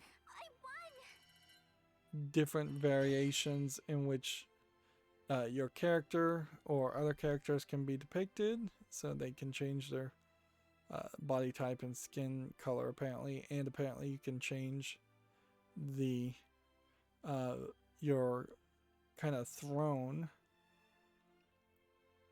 And it says there's 21 levels, so it's not, I think, going to be so much a open world as it is potentially going to be a collection of maybe Doom-like levels. And there seems to be different kinds of weapons, so weapon upgrades in this kind of fight. I don't think that there's any thought here for like a player versus player. There, I've done all the news in less than 2.5 hours. Or I've done all the missions, which honestly, now it's showing kind of orgies happening between the succubus and demons and sex scenes. So that definitely is a focus too. This whole video, she's been completely naked. So topless and bottomless, but they really haven't been showing that camera angle of the bottom much, but it's also blurred.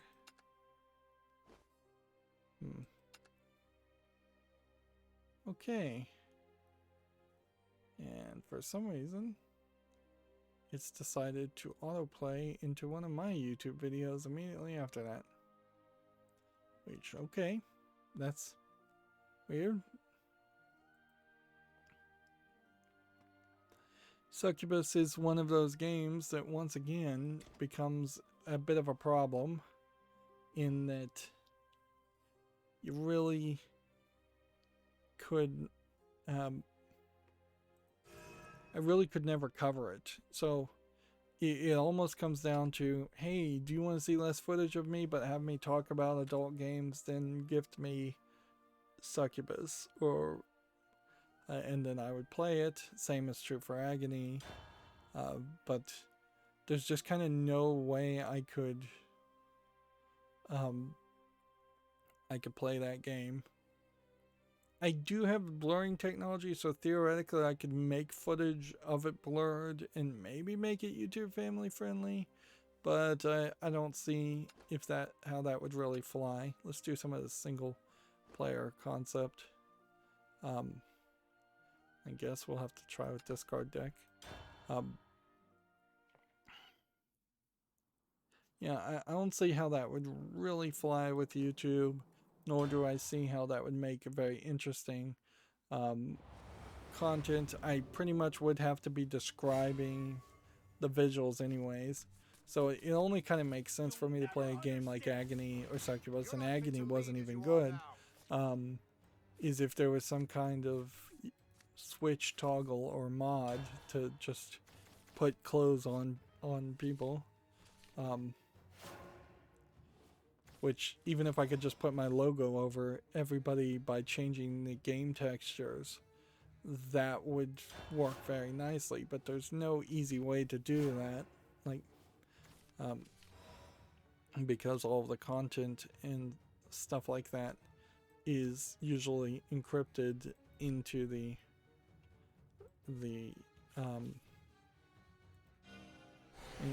game code.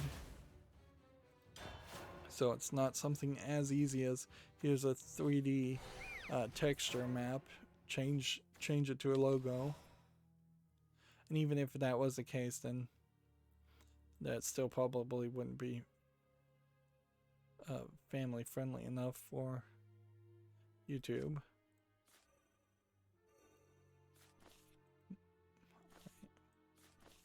I won't stop singing until there's world peace.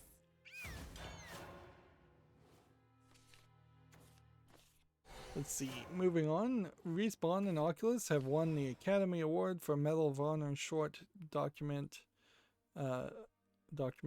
called Colette, which I haven't even heard about this one, but whatever. I also don't know if I really give any credibility or authority to the Academy Awards, nor do I really think video game developers should be out there trying to make documentaries or win awards. See, this card, this, and play this. Gain the ability to evolve for free. As my guitar gently beats.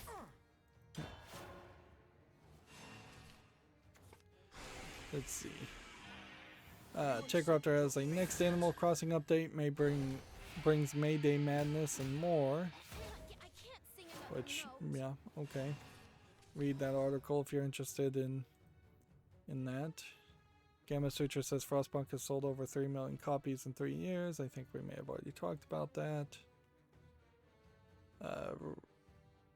Open Critic has an article. Respawn is working on multiple projects, including a new IP. Which, okay. That's cool and all, but not really any information.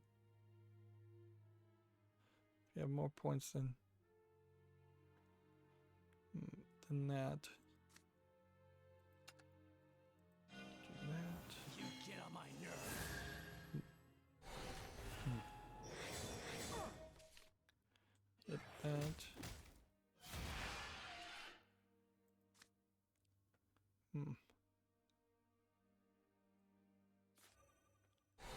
Give me that play point orb. Get that and that.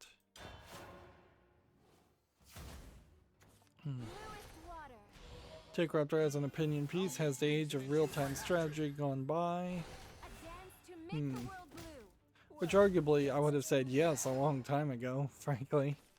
I think it would be fairly weird to say that real-time strategy is still a thing. Foul forces of darkness, bow before my All tempest. must come to an end.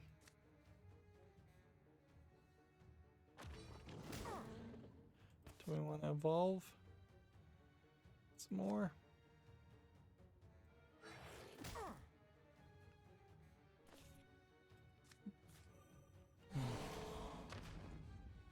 Wind, grant them courage.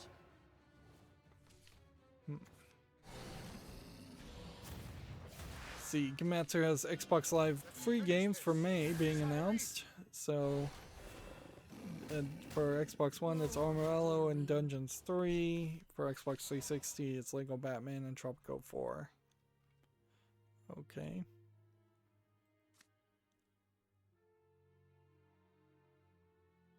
Four to that. Magic is a sound. I could have just won. It's not really saying anything, though, that I can beat a single player game. Told you can't beat me. Let's see. According to Gematsu, a game called Scavenger launches in early access on PC April 28th. Scavengers.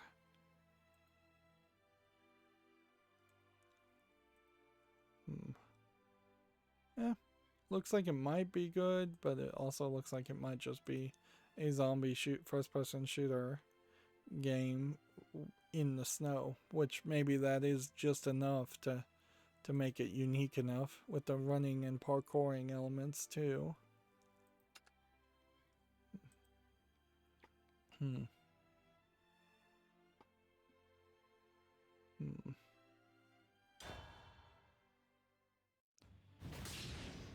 Let's go and skip all the dialogue because we don't want to spoil the story. Eventually I'll make a video going on the story. Although in all fairness, I don't even know if I'm labeling those videos as story videos because I'm just being so lazy about scheduling. And I imagine that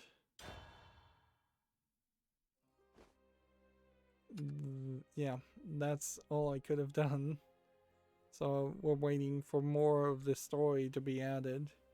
And it's still worth mentioning, I think, that the Fate's Trigger conclusion storyline didn't really go anywhere or do anything, so we killed off a character or made it look like a character died for kind of no reason.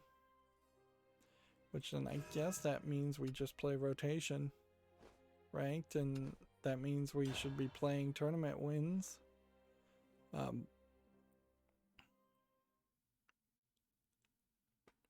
TechRaptor has an article here. Friday Night Funking's Kickstarters is going strong. Which, okay. A dazzling victory awaits. Time to get started. Which I don't generally like to talk about Kickstarter games. If anything, Kickstarter has pretty much also gone the way of the dinosaur. You very rarely hear anything about people starting Kickstarters. Now all the scammers are going for like cryptocurrency and NFTs instead of even having a pitch. Fig also did not really succeed at replacing Kickstarter. Just nothing replaced Kickstarter because Kickstarter as an idea should have never really existed.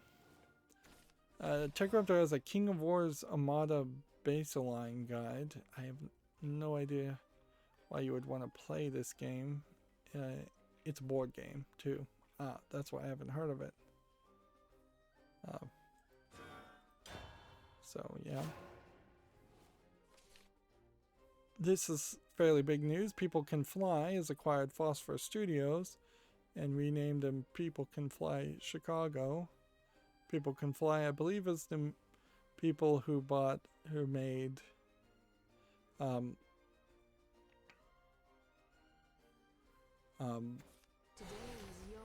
they made Bulletstorm, and then they used Gearbox to release and publish Bulletstorm. And now they apparently are working on a game for Square Enix, which is in an original action-adventure title for Take-Two Interactive. Which, okay. So that really doesn't say a lot as far as either games, what they actually could be working on. Could be almost anything. See, Gematsu, the Cotton Reboot update to add playable characters Apply Key and Needle, which Cotton as a side-scrolling shooter does seem to be very popular.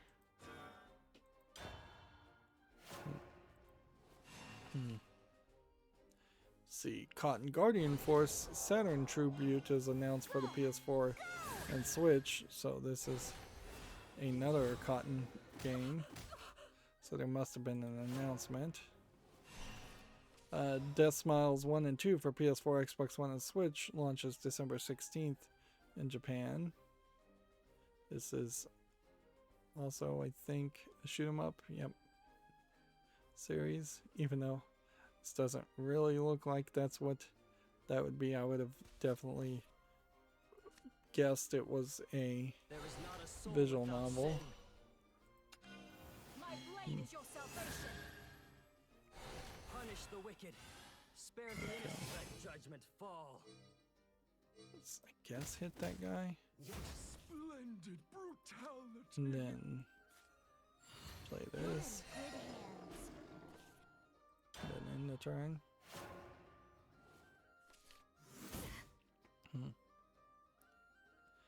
Let's see.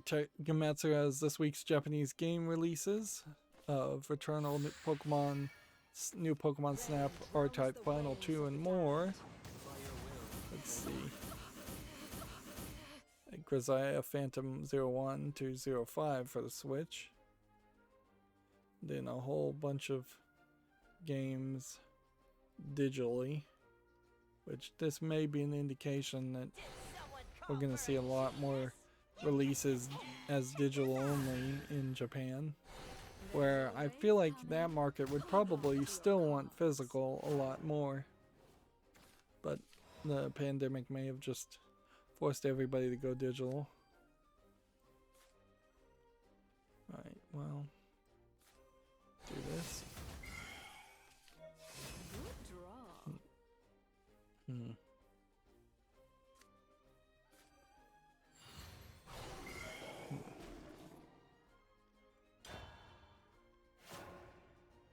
Let's see. Gematsu has Capcom Arcade Stadium for PS4, Xbox One, and PC launching May 25th, which looks like it's a combination of old Capcom games,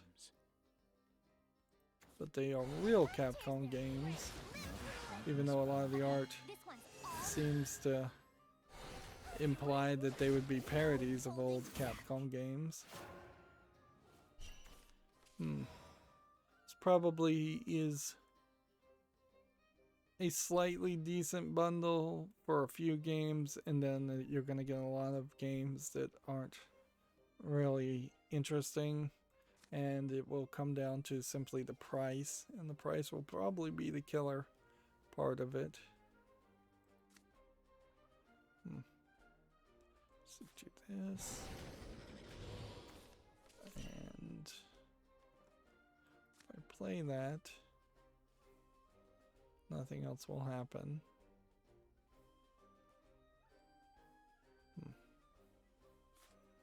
Today we'll lift some heavy scriptures. Well, actually, let's do this first. A bear a day keeps the doctor away. Rings of light. Show your might. Put your legs into each prayer. Okay. Back straight, eyes forward. Another pointless path.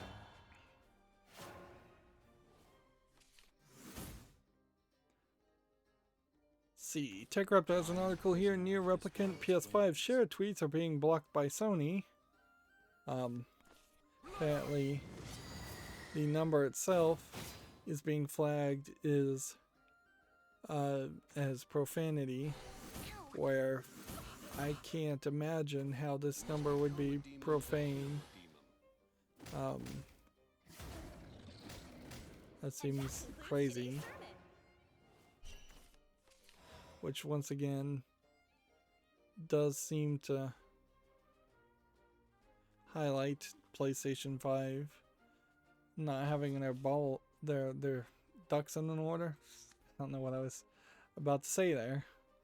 Sounded like I had something dirty to say, but I assure you I didn't have a good idea for a dirty joke.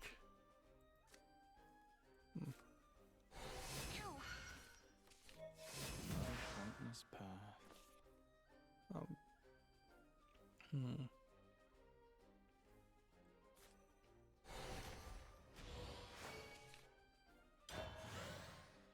Yeah, but I also kind of wonder I am a prisoner of if this there's a world's large chaos. amount of people even playing Nier Replicant on PS4, PS5, or if they've already moved to either PlayStation or PC.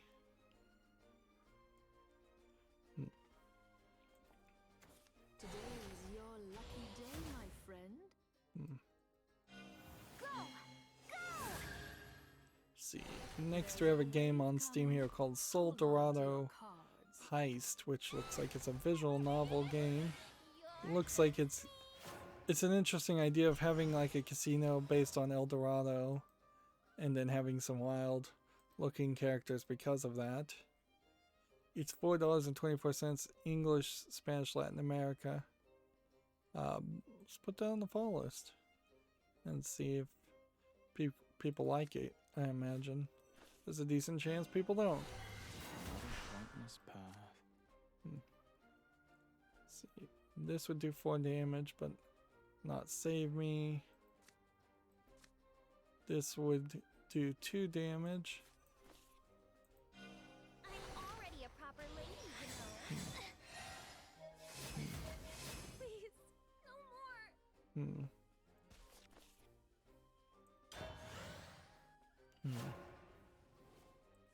I have a whole bunch of games, and I wanted to get really into the games, but also I just think we're gonna have leftover games at this point. See, Gamma Sutra has an article here. Gearbox is pushing back against the discriminatory Texas bills. Texas-based Gearbox Entertainment has voiced its opposition to Texas House Bill 4042, cautioning lawmakers that discriminatory legislation prevents companies like Gearbox from hiring the best and the brightest. The legislation in question is an anti-trans bill, which it's a little surprising that Gearbox, being based in Texas, would take a stand there. If this was passed, it would bar transgender athletes in public schools from competing in sports matching their gender identity, and instead forcing them to participate in leagues matching the gender in which they were assigned at birth.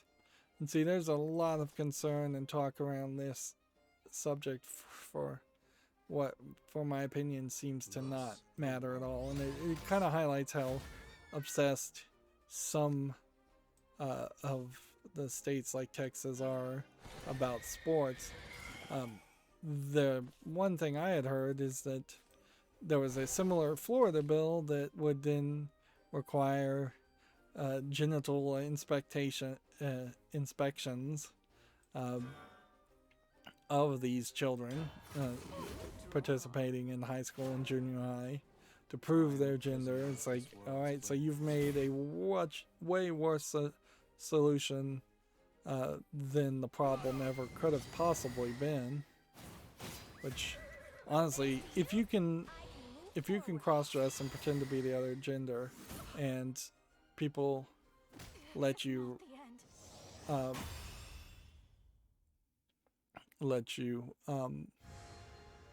and you can pass, I suppose, then you deserve to be able to cheat that way.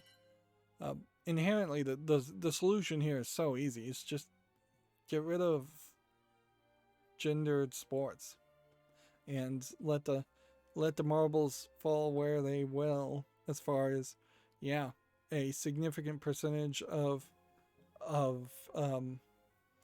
girls may not be able to out wrestle boys and may lose all their matches, and it might lead to the inclusion of more barred holds or increasing the moveset in wrestling. And at a certain point, just get rid of wrestling is my solution. do that, and they don't want to do that. Get rid of all these athletic things. They're so stupid. But to bring this back to video games, like, yeah, this is, I have to say, Gearbox is probably falling on the right side of history, whether they're doing it for legitimate concerns or for just SJW points Mother, father. on that one. But A pointed sword deserves a pointed there is certainly, I think, an argument that a lot of state legislatures and city and county governments do also pass a whole bunch of BS laws just to get votes for themselves and to inspire their bases, and they do very little as far as helpful, useful legislating, to the point where there is eventually, I think, going to be a point where it doesn't make sense for states in their own way to exist. They only exist in the United States because it was the only way to form the United States at the beginning. But over the hundreds of years that the U.S., a few hundred years that the U.S. has existed, more and more power has been handed over to the federal government to make any big decisions or do anything, and it is just a whole bunch of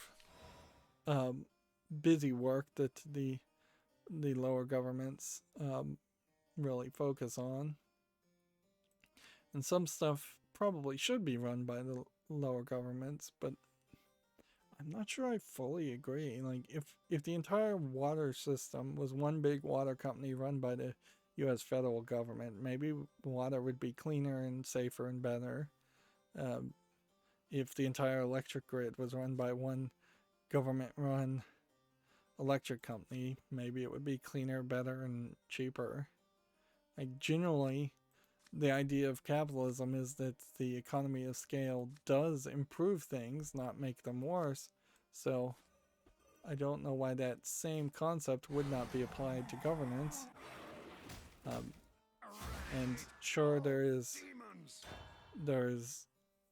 governmental waste, but I think it's worse when you have 4 or 5 different tiers and levels of governments that are not really accountable to anybody and nobody is really watching. I'd assume that the city and county governments are way more wasteful than the federal government is, with the exception of the military, which is just always given a free pass. I'm coming. Detestable. Detestable. Detestable. Detestable. Anyways, we need to hurry up. Here we have a game on Steam called Katja's Abyss and Tactics, which looks to me like it is a tactical position placement game, turn-based game. I don't think there's enough here to interest me. $9.89, English only. Turn-based tactics game with puzzle graphics, or pixel graphics. And if I could read.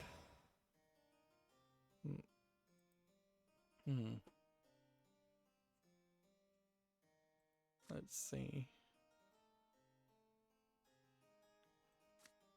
We could bury something. We could draw a card. Let's go and bury something. Lots of bones, but make it fashion.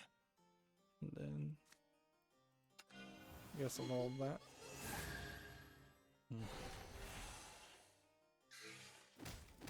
I guess I am just looking for wins for no good reason. Here's TechRaptor. Nutaku announces Brazers the game. Browsers the game. I don't know if it's Brazers or Browsers. I think it's Browsers. Which, yeah, it doesn't look like it's particularly good. Looks like they've just taken some model's face and put it on a terribly drawn animated girl's body. Yep. Uninteresting. And that is a problem with most Nutaku games, is that they are uninteresting.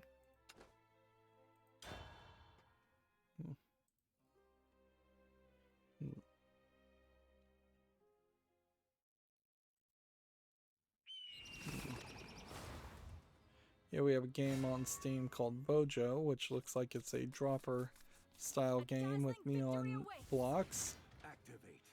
59 cents, whole bunch of languages. Yeah, I don't think anything there works.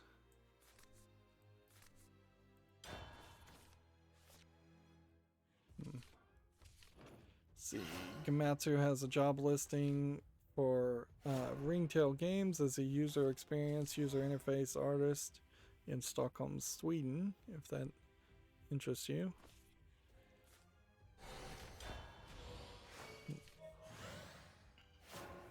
Here we have a game on Steam called Haywire, which looks like a very, very old platformer shooter type game. It's new, but it looks like an old game. $2.99, English only. Yeah, that's not gonna sell me.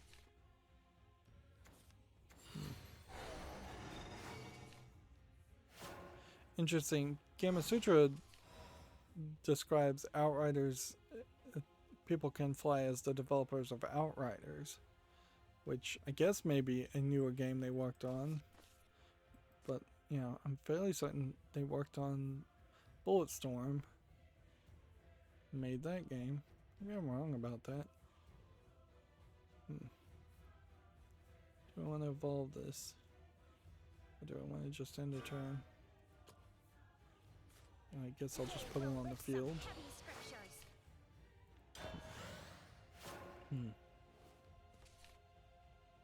Next game is tag sexual content, so let me just double check. It's YouTube family friendly. Yeah, here we have a game on Steam called Colorado Coco Club, which seems to be a group of lesbians in a snow lodge, which you don't see a lot of romance or adult games in snow lodges, or stories in general around snow lodges. English only. I'll put it on the follow list, see if people like it. Yeah, I kind of feel like just less people are around the idea, are familiar with the idea of a snow lodge in the first place, or since most of the visual novels are Japanese anyways, there aren't really snow lodges as much as there are hot springs, which is slightly different in how things would look and feel.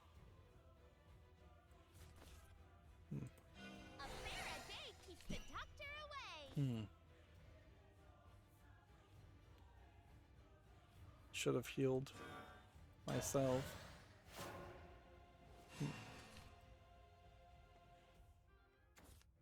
See, Tech Raptor has an article here. Boomerang X is pure gravity-defying action bliss, which it looks a little bit blurry. Apparently, Boomerang X is not out yet either.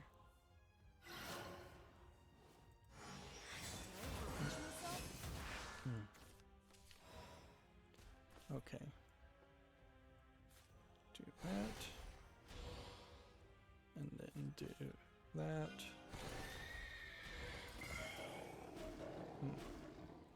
And then do that. And I think we're in the turn there. Here we have a game on Steam called Neo Zero, which looks like nothing. $5.99 English only.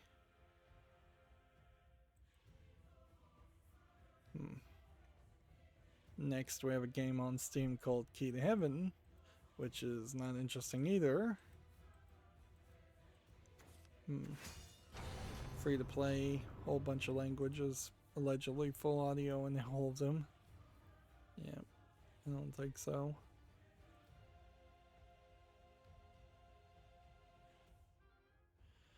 here we have Near Replicant, and I think at this point there's kind of no argument at all to not just have this on the wish list. We can see 79% of positive. We're not hearing major complaints as far as the PC version porting and playing badly. So yeah, I'm gonna just go ahead and put that on the wish list. Now there is some problems I think with trying to play Near Replicant, where I might very well decide to have a bit of a walkthrough already available to see if I was going to play it, and try my best to go through it as fast as possible, because there is some grindiness I think to Near Replicant being a remaster of an old game, and one of the things is just no fast travel, and running around in fairly empty areas doesn't make a lot of sense. And I think Nier Automata fixed a lot of those problems, but even then, Nier Automata is a very long game if you are going to get into the depth of it and have a realistic experience. If you're just going to rush to the first ending you get in Nier Replicant or Nier Automata, then you're going to miss out on a lot of content. There's like 26 different endings in Nier Automata. I wouldn't be surprised if there's nearly as many in Replicant too. Let's see.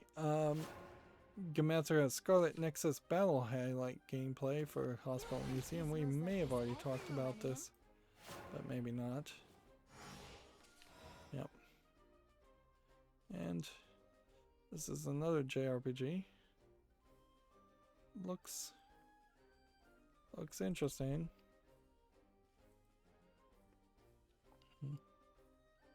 It still really is a catch-22 though. Would you want to play something new that may not catch on, or would you rather play something proven like Nier Replicant and play something older because of that? Because it is proven.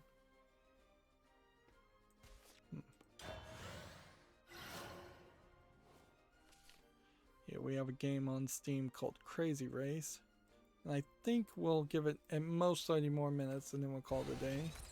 This looks like nothing for 59 cents. A asset flip racing game with maybe 2 cars and a soccer ball to break into, to crash into.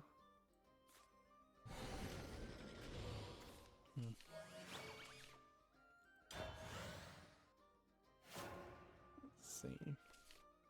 Here we have a game called Virtua Creatures, which looks like it's a Tamagotchi clone, where this idea might have worked 10 years ago. It's a little too late now, certainly. Free to play, I guess, is the right price, but then in-app purchases is not the right way to go. English only. At the very least, that's a somewhat unique concept being implemented instead of just doing another slide puzzle game or something along that line.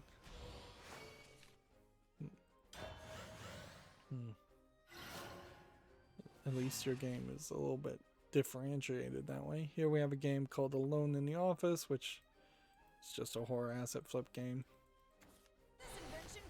$5.99 English Russian. We haven't even been seeing that many Russian games these days compared to the Chinese games. Here we have the Ludo Narracon supporter pack featuring Cyrano, which I'm not sure that there really is enough of a game here, more than they just want you to give them $7 to support Ludo Narracon, which is not a convention I think that really deserves to exist or is really solving a real problem. The idea and the concept of a Ludo narrative dissonance was literally made up by one journalist, video game journalist, and it I don't think is fully really identifying an issue that people and players were having a lot of.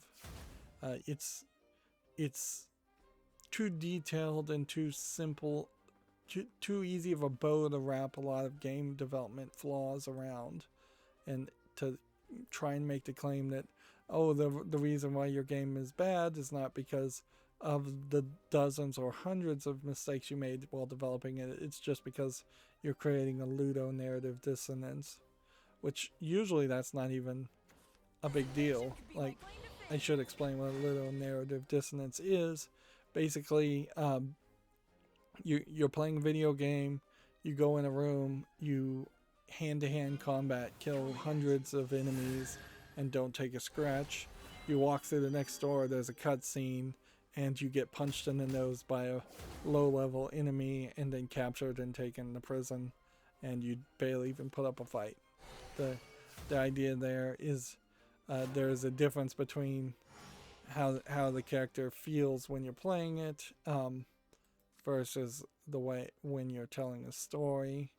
Usually it is also the exact opposite direction there, where you're struggling to win a fight against a low-level character when you're actually controlling the character, and then when a cutscene happens, the character is super powerful and super successful at defeating large groups of enemies.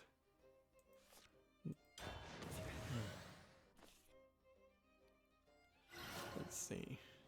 Here we have a game called No Plan B Prologue. We've started to see a dying down of the prologues and the demos again, which is good.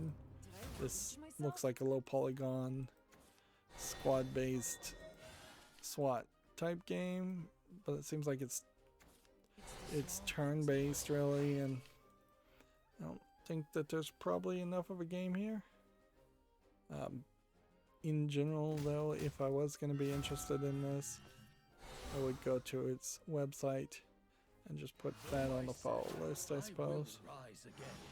There is an argument for making a new SWAT style game, since the last SWAT style games that were live action games.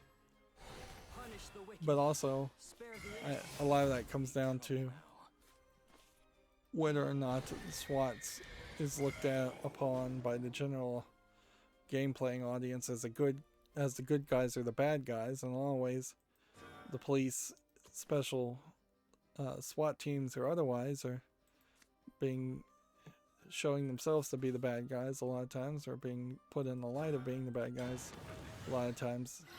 So there may not be a lot of desire there. Alright, I can see the beginning of the end, so theoretically this is where I would stop on Friday, but I kind of need to continue today, because these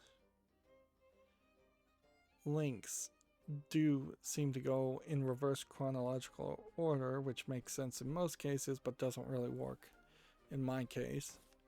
So these are the oldest games.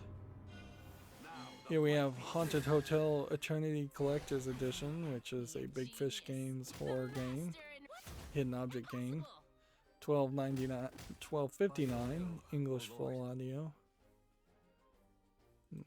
We have about 20 more tabs. Here we have Dark Chronicles The Soul Reaver from HH Games, so that'll probably be about $6.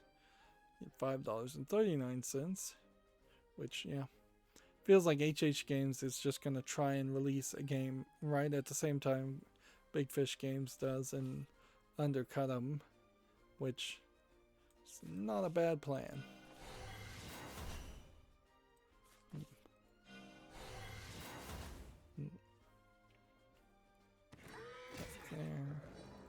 Attack there.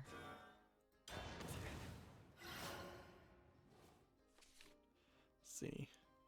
Next we have a game called Cauldrons of War Stalingrad, which looks like it has some real footage, but looks like it's just a mostly text-based strategy game, for lack of a better term, board tabletop game. $8.49 English and French. If this guy wins, he's going to deserve that victory. Here we have a game on Steam called Wild Wild Chess, which seems to just be a chessboard with cowboys playing. $1.49 English only. I don't feel like it's single player only too. That's weird. I don't feel like even if the graphics do look fairly well, I don't feel like there's a reason to buy this specific table instead of just Tabletop Simulator. So long as there is light.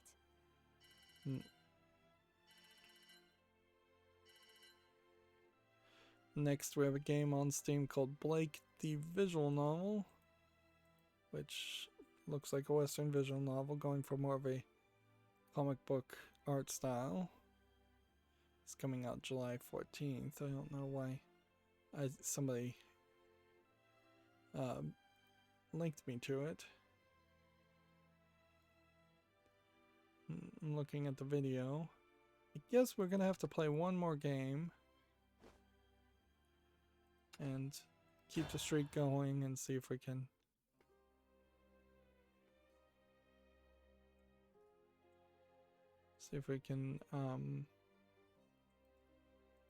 get another victory while we're going through these games, because this will take a while. Here we have a game on Steam called Miracle World, which looks like it's just a clone tool, rubber stamp tool of creating a world. We're calling it a strategy farming sim. $4.19 English and Chinese. Yeah, I don't think there's really a game there.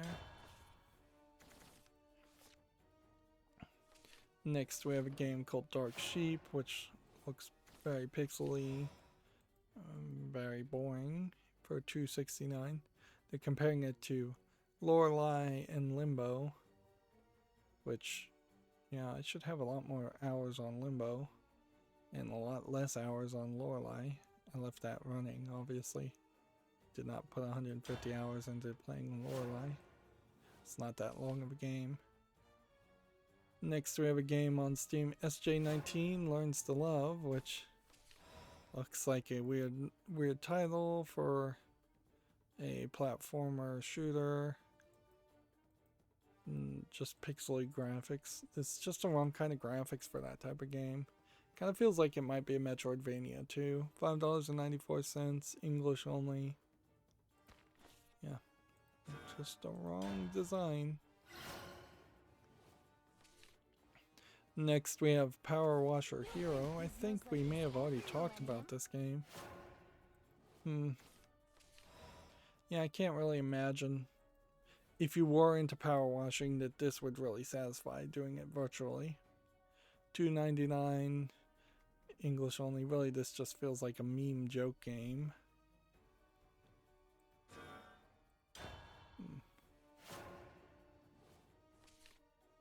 Next we have a game called Ultra Bushwick.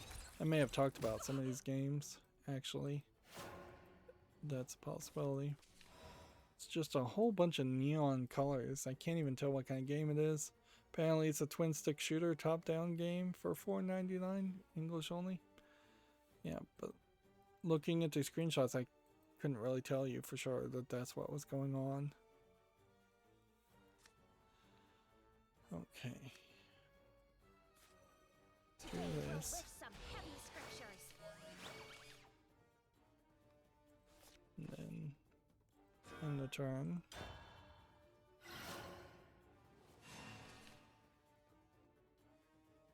Yeah, we already talked about that. Almost certainly we already talked about Atelier, Frios, the Alchemist, and the Mistress Journey DX, which I'll put down on the follow list. One of the other older Atelier games, but not that old. It still looks very playable.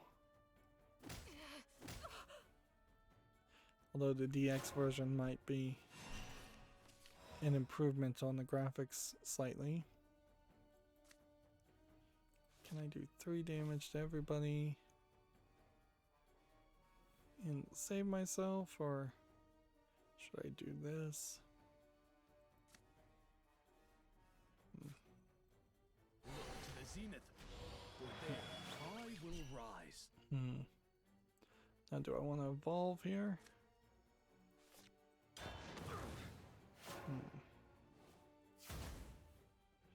And then also Atlir and Liddy and Sueli are here, so we can put that on the fall list too. This too does not seem like it's terrible looking. I will rise again. And then we have Atlir Sophie, and this is the one that's mixed. Which 2 out of 3 is probably not that bad. And all these graphics still look decent. Now I really wonder if perhaps these are cutscenes and the actual gameplay is something closer to this. Now the fight begins. I'd like to know why this one's mixed. See if we can find a negative review in English.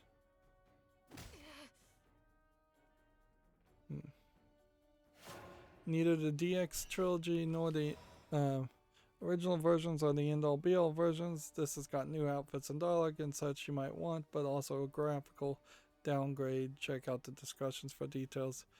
There's a lot that looks terrible compared to the original versions. If you already own the original versions of the trilogy or you have to have a Switch, you can buy the DX versions on. I'd probably stay away from the Steam versions unless things are fixed.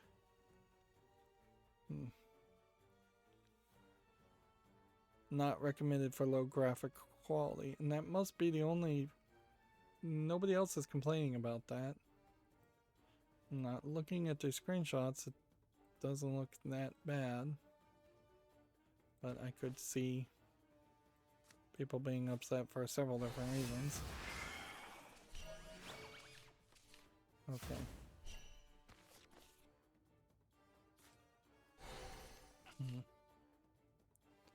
Finally.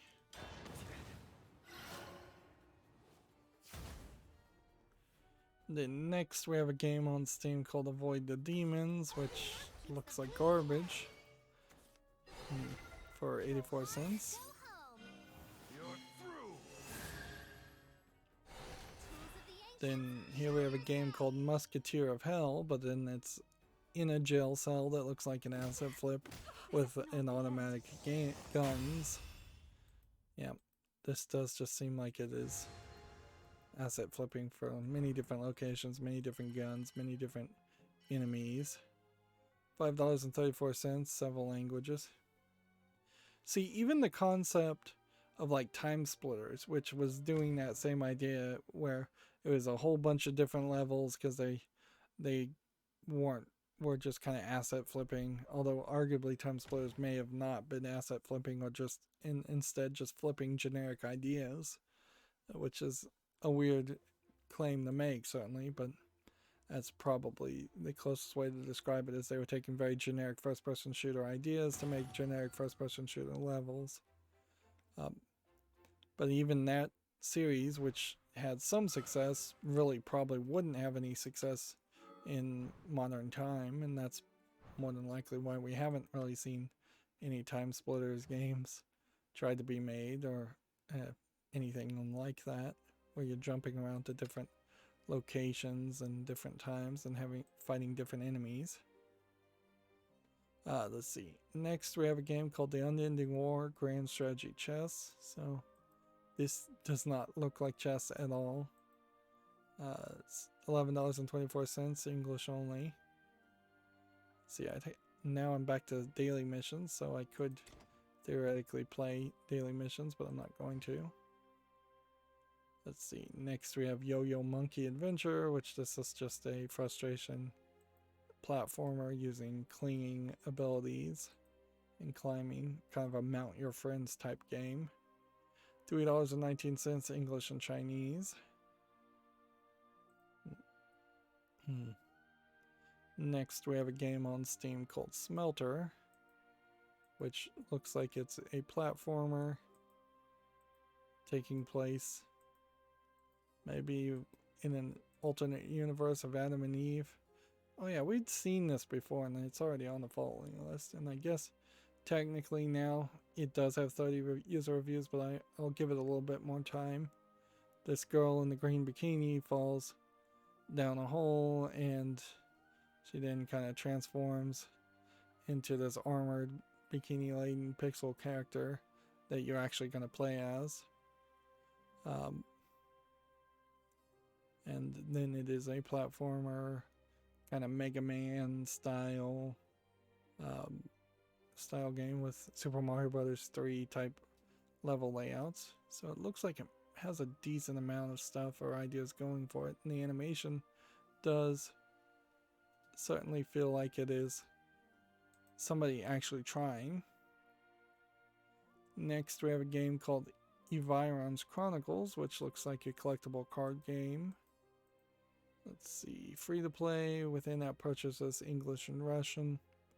I'm a sucker for CCG, so I'll put it on the fall list, but I think this art is stolen. I've seen something very similar to it, at least, and it really is just going to come down to player base. That being tagged as an MMO is probably inaccurate, but whatever. Next, we have a game on Steam called Vylan, V-Y-L-A-N, which just looks like black and white platforming. $4.49, English only. Nothing there of interest. And then we have Dimensions Industry. Demon, the word demon and then dimensions merged together. There's Lego here for kind of no reason. And Minecraft. Survival elements. Not really seeing any demons though in the game. Early access $17.99. Let's see. I think in part getting a footstool has only encouraged me to shift my foot around more, which is probably good. But it is distracting too. Here we have a game called Tower Ball, which looks like it's a cell phone game of some sort. Kind of like a shoot 'em up chaos game from the looks of it, kind of tower defense like. Free to play with in-app purchases. Nothing visually appeals there. Next we have Devil Slayer Raksasi, which is it an RPG? Is it a top-down twin stick shooter? It says it's an action roguelike, but it looks like it's top-down. Well, we've got some positive reviews here, so I can't ignore that. So I'll have to put it on the follow list.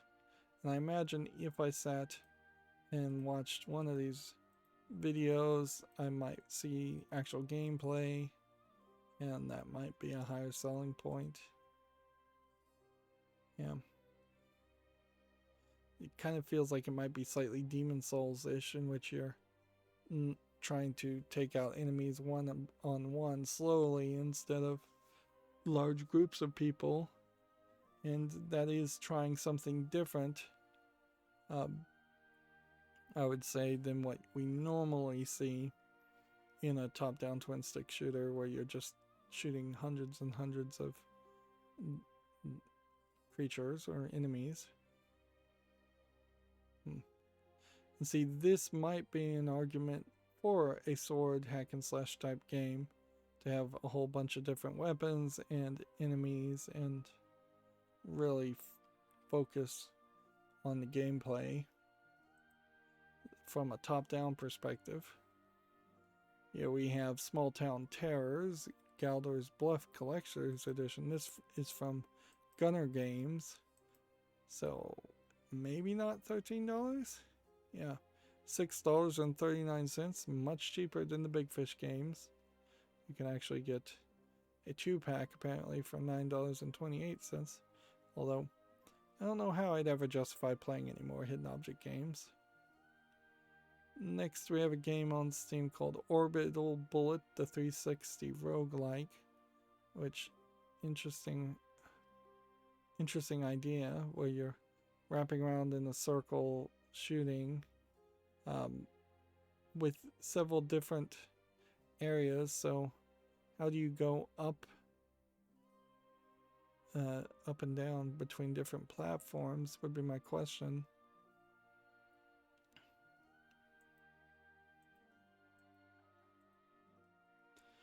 Most roguelikes do require the development of different levels, and by just having this 360 gimmick, it then saves you a lot of effort, but you still have to design kind of enemy positions unless that's randomized, and if that is the case, then that's going to kind of suck in the gameplay where you get a bunch of cheap deaths.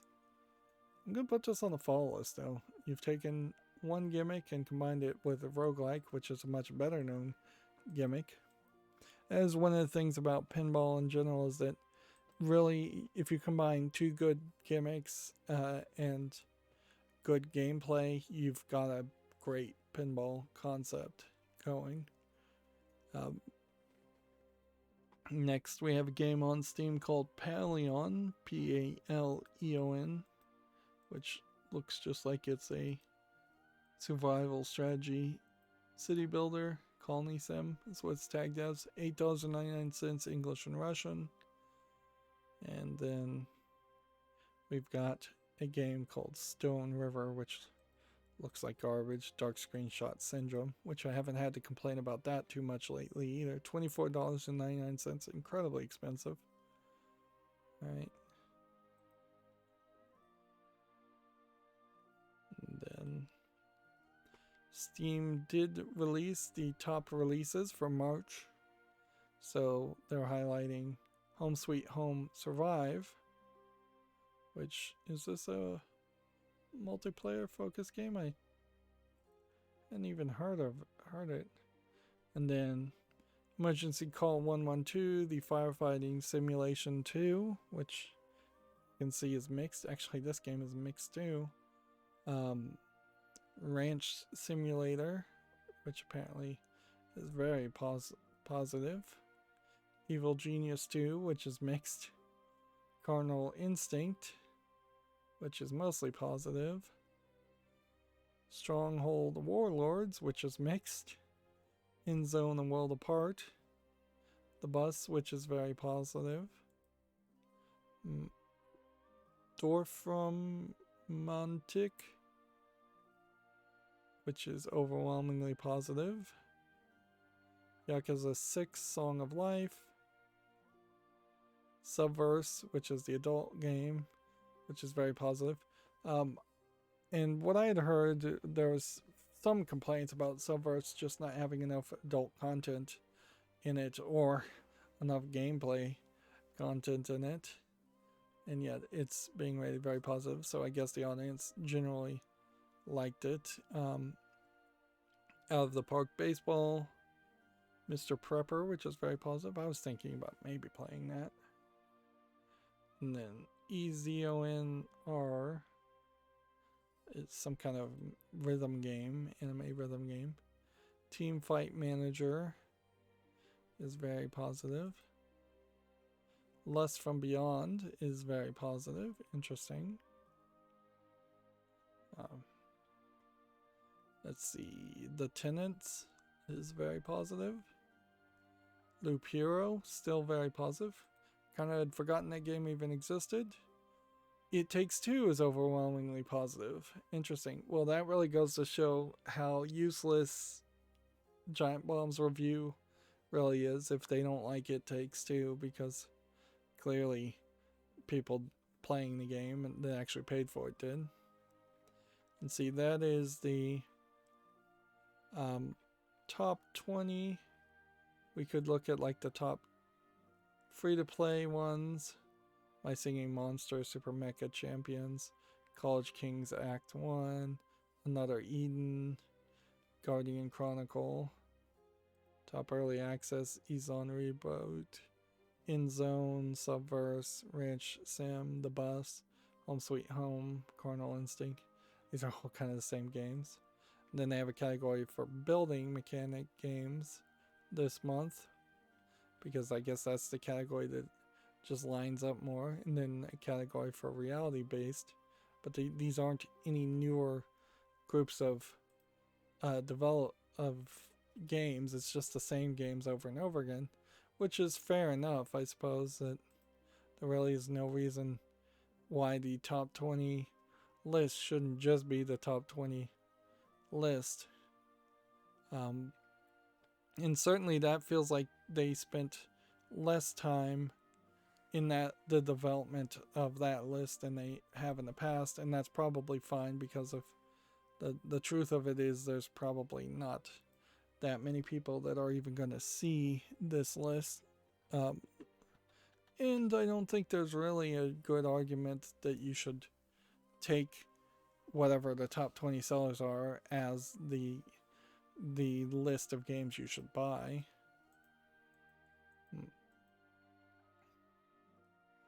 I hope that sale is still going on, because I wanted to highlight that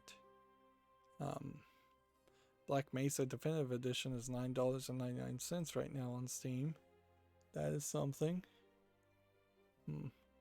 A game called Cloud Meadow from 2020 that seems to be furries as an adult game is on sale for $16.99. Where Subliminal is down to $13.99. That's a pretty good deal. Game called Carnage Chronicles for VR. Rad is $4.99, which is probably the right price for that. Unfortunately, I think the sale I was looking for is already gone, which is a shame, because there was something interesting as far as the background art during one of the most recent sales for, I believe, Koei Tecmo games, in that they had tried really, really hard to make the back art stand out and look good and look very nicely polished, where most of the background art on Steam is just solid blue, maybe subtly something slightly different than the solid blue. But this was actual characters. Let's see. VR RPG here called Carnage Chronicles. Yeah, this actually looks like a game. It's VR, but I'll put it on the fall list because it's very positive. If anything, that might make a good marker point to stop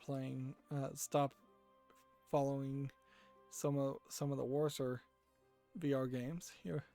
Here's one I saw. Governor of Poker 3 is being promoted, which, I mean, problem here is it's got in-app purchases, so it's free to play, but you're gonna end up buying something, whether you are playing with real money and buying more chips with in-app purchases, or whether you're just buying a whole bunch of costumes and outfits. But if this is being promoted and it's mostly positive, then this might be the poker game to consider. Let me see.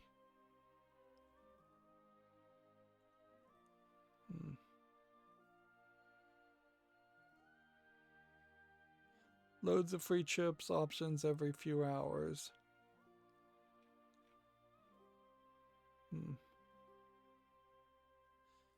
Yeah, I have a negative rigged.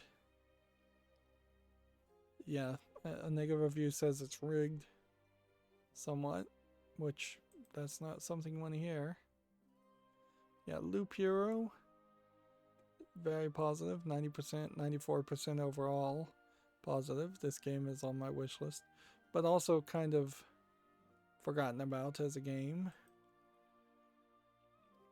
The Tenants is 87% positive, which it looks like it is just a Sims clone, which in all fairness, if this comes out of early access and it beats Sims, then I would be much happier to spotlight the Tenants instead of the Sims 4 with its thousands of dollars of DLC. Lust from Beyond I won't show, but because of the nudity in it, but it is 84% positive. So yeah, at that point, it is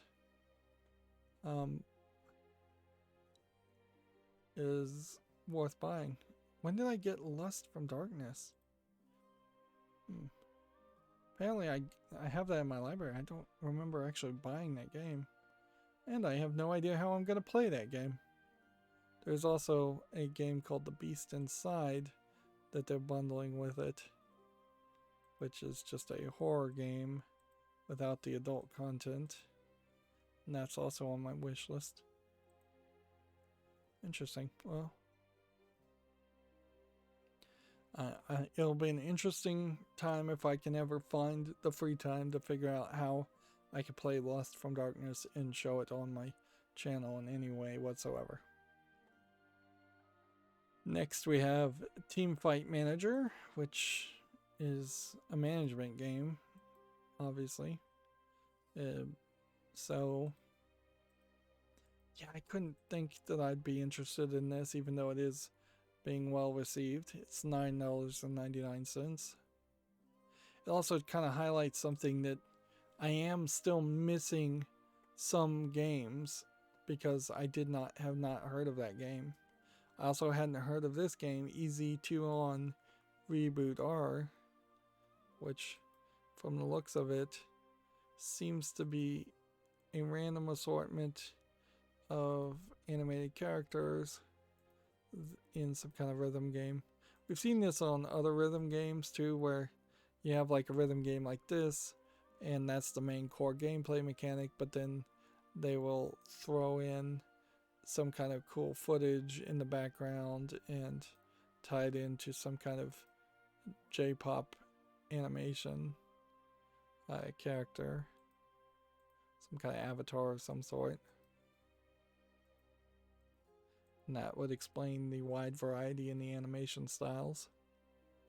This is early access English, Japanese, and Korean. I wonder why people aren't liking it. Right now, can't even open the game. There's no reason that the game requires an always on internet things. If the servers don't work, maybe consider not having always online DRM for a single player game. Network problems. That's why people don't like it. Here we have Mr. Prepper, which is 83% positive with over 1,000 reviews, so there's no reason not to put that on the wish list now. I imagine with the pandemic, a lot of people have become more prepper focused. I feel like I have been a little bit more prepper focused, where I just stuck my toe in it before I'm trying to actually implement some thoughts now. You know, Yakuza 6 Song of Life is already on the wish list, and it's 93% positive. We had already seen that one. Here's that game Dorf Romantik, which seems to be a strategy game, hex grid, but seemingly overwhelmingly positive. So as soon as it comes out of early access, I think I'm willing to do that. Seems like what you're doing is you've got this big old stack of types of lands, and you're trying to place the lands in the best orientation. Here we have the bus, which is very positive. I think the problem with this is it is just a simulation of driving a bus though, and I'm just not interested in that. Although the people who are seem to be very interested in it. Early access, $24.99, that's really expensive. Here we have Carnal Instinct, which is tagged with sexual content. Wow, I was not expecting that. There's a centaur guy with the start off, which is true, which would be accurate for any centaur. There's a cheetah girl with just a hat. And then there's like a monster, a female monster mounting another, I think, female monster in a weird angle. Interesting. So it's an adult RPG, which unlike the Subverse, which was set in space. This is more of a furryverse set in a like Egyptian type world. It's a green tentacle goo monster. Yeah, there are some straight up uncensored images here. Yeah, and I was just breezing by like the nipples because it's like a lot of reptile ladies with nipples, and I'm like, oh yeah, I suppose that's nipples I'm saying, but it didn't even register. And then the actively goo covered phallus being shown threw me for a loop. Well, Carnal Instinct is pre-alpha. Overall, of the 356 user reviews, it's at 78% positive. It's down to 66% positive in the last 30 days. So, for people into that kind of roleplay, I think there might be some chance of success there. Again, a game that I have no way I could cover that on YouTube. And I don't know how I'd even really criticize a game like that, because at a certain point it stops becoming art and it starts becoming utilitarian. And if you're trying to criticize video games, you generally want to have to think of them as mostly art and not something for any specific purpose other than entertainment. Moving on, we have a game on Steam here called Ranch Simulator, which is apparently a multiplayer ranch simulator, which seems weird because it really feels like it's only a step away from being a compound simulator, where you would start your weird cult. Apparently people find it very positive though. Or of the 1,856 reviews, it's 81% positive. Early access, bunch of languages, $19.99. I don't know if I could find something interesting here. It does seem like you have to shoot off bears and wild animals and build, but I will put it on the fall list to give it a chance since it's just so different. And then we have the Home Sweet Home Survive game, which I never did figure out if this was based on a Home Sweet Home comic or the Netflix Home Sweet Home series. I think it probably is based on the Netflix Home Sweet Home series, which may be based on an anime or a manga or comic. Let's see, 63% of this are positive in early access. English and Thai. Unfair game for survivors. Your fate is based on the luck in a chest. You can't heal friends. Resurrection has problems.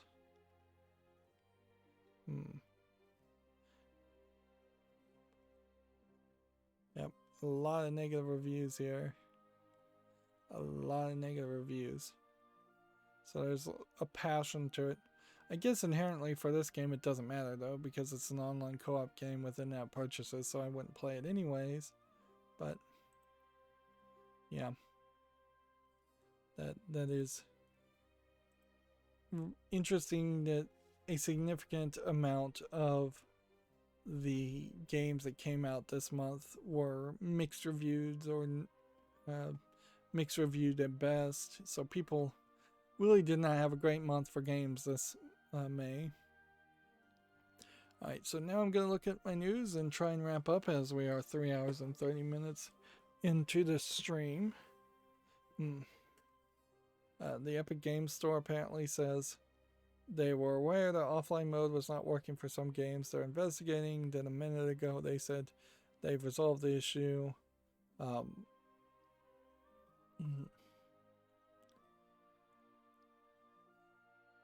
Raven Software is looking for Warzone exploitable spots on the map that allows players to reach. They're looking into the fact that there are some exploitable spots on the map that allow players to reach areas that are normally inaccessible. Not that they're looking for people to find those exploitable spots.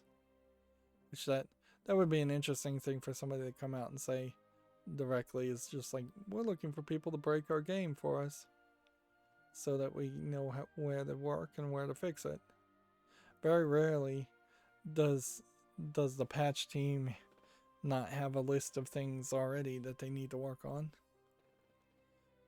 See, Gamasutra has an article. Today's iPhone update brings tighter privacy rules on the iOS in-app advertising, which probably keeps more of it under Apple's control.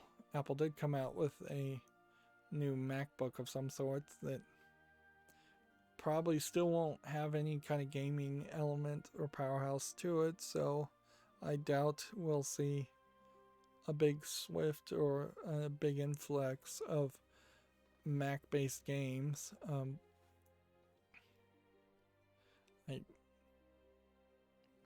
In a weird way, we're probably on the verge of losing a lot of Mac compatibility as far as games on Steam if Apple pushes everybody to run their newest code and gets rid of support for older code. Or if Apple pushed everybody to sell games only through their own store in a walled garden way. But yeah, Mac gaming hasn't been a thing that actually mattered at all for decades. The Apple II is probably the last time that playing Myst or a game like Myst on Apple II was probably the last time that gaming mattered at all on an Apple computer. They did have some interesting find your lost key tags they introduced, which seem to have some slightly better technology in them, but they also still seem to be a little too expensive for regular usage, like tile clones basically, where ideally you would want those kinds of devices to be $2 at most, and they're like $20. And you'd also like them to work on a technology that is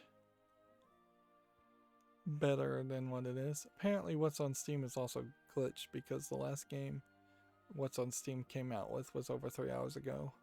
So it's not really believable that no games came out on Steam in the last 3 hours.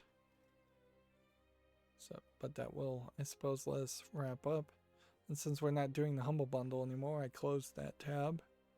Then we won't have to deal with that. So the only new article we have here is a review for a game called Insurmountable, which looks like it's a card-based game of some sort, climbing game, as far as I can tell. The TechRaptor gives it an 8.0. Insurmountable is definitely a hidden gem of a game, one that proves the right mix of challenge and fun for a player's delight. Pros, solid challenge based on the premise. Cons, awkward visual aesthetic and minimalistic music. Pros, great use of risk reward system, which may be a little too random at times. Decent replay value, more tactical than it looks. And this is yet another game, though, that they're reviewing that isn't out, apparently. Otherwise, there would be a link somewhere here to Steam or whatever storefront it was on. Alright, well, that's going to be it for this stream. As always, I ask you to like, share, subscribe, comment, and watch every second of my videos. If you want a friend to follow me on any social media sites, there's a whole bunch of links down below. And if you want to support me further, there's a link to Patreon, or you can friend me on Steam and gift me a game off my wishlist. Thank you for watching. Have a good evening.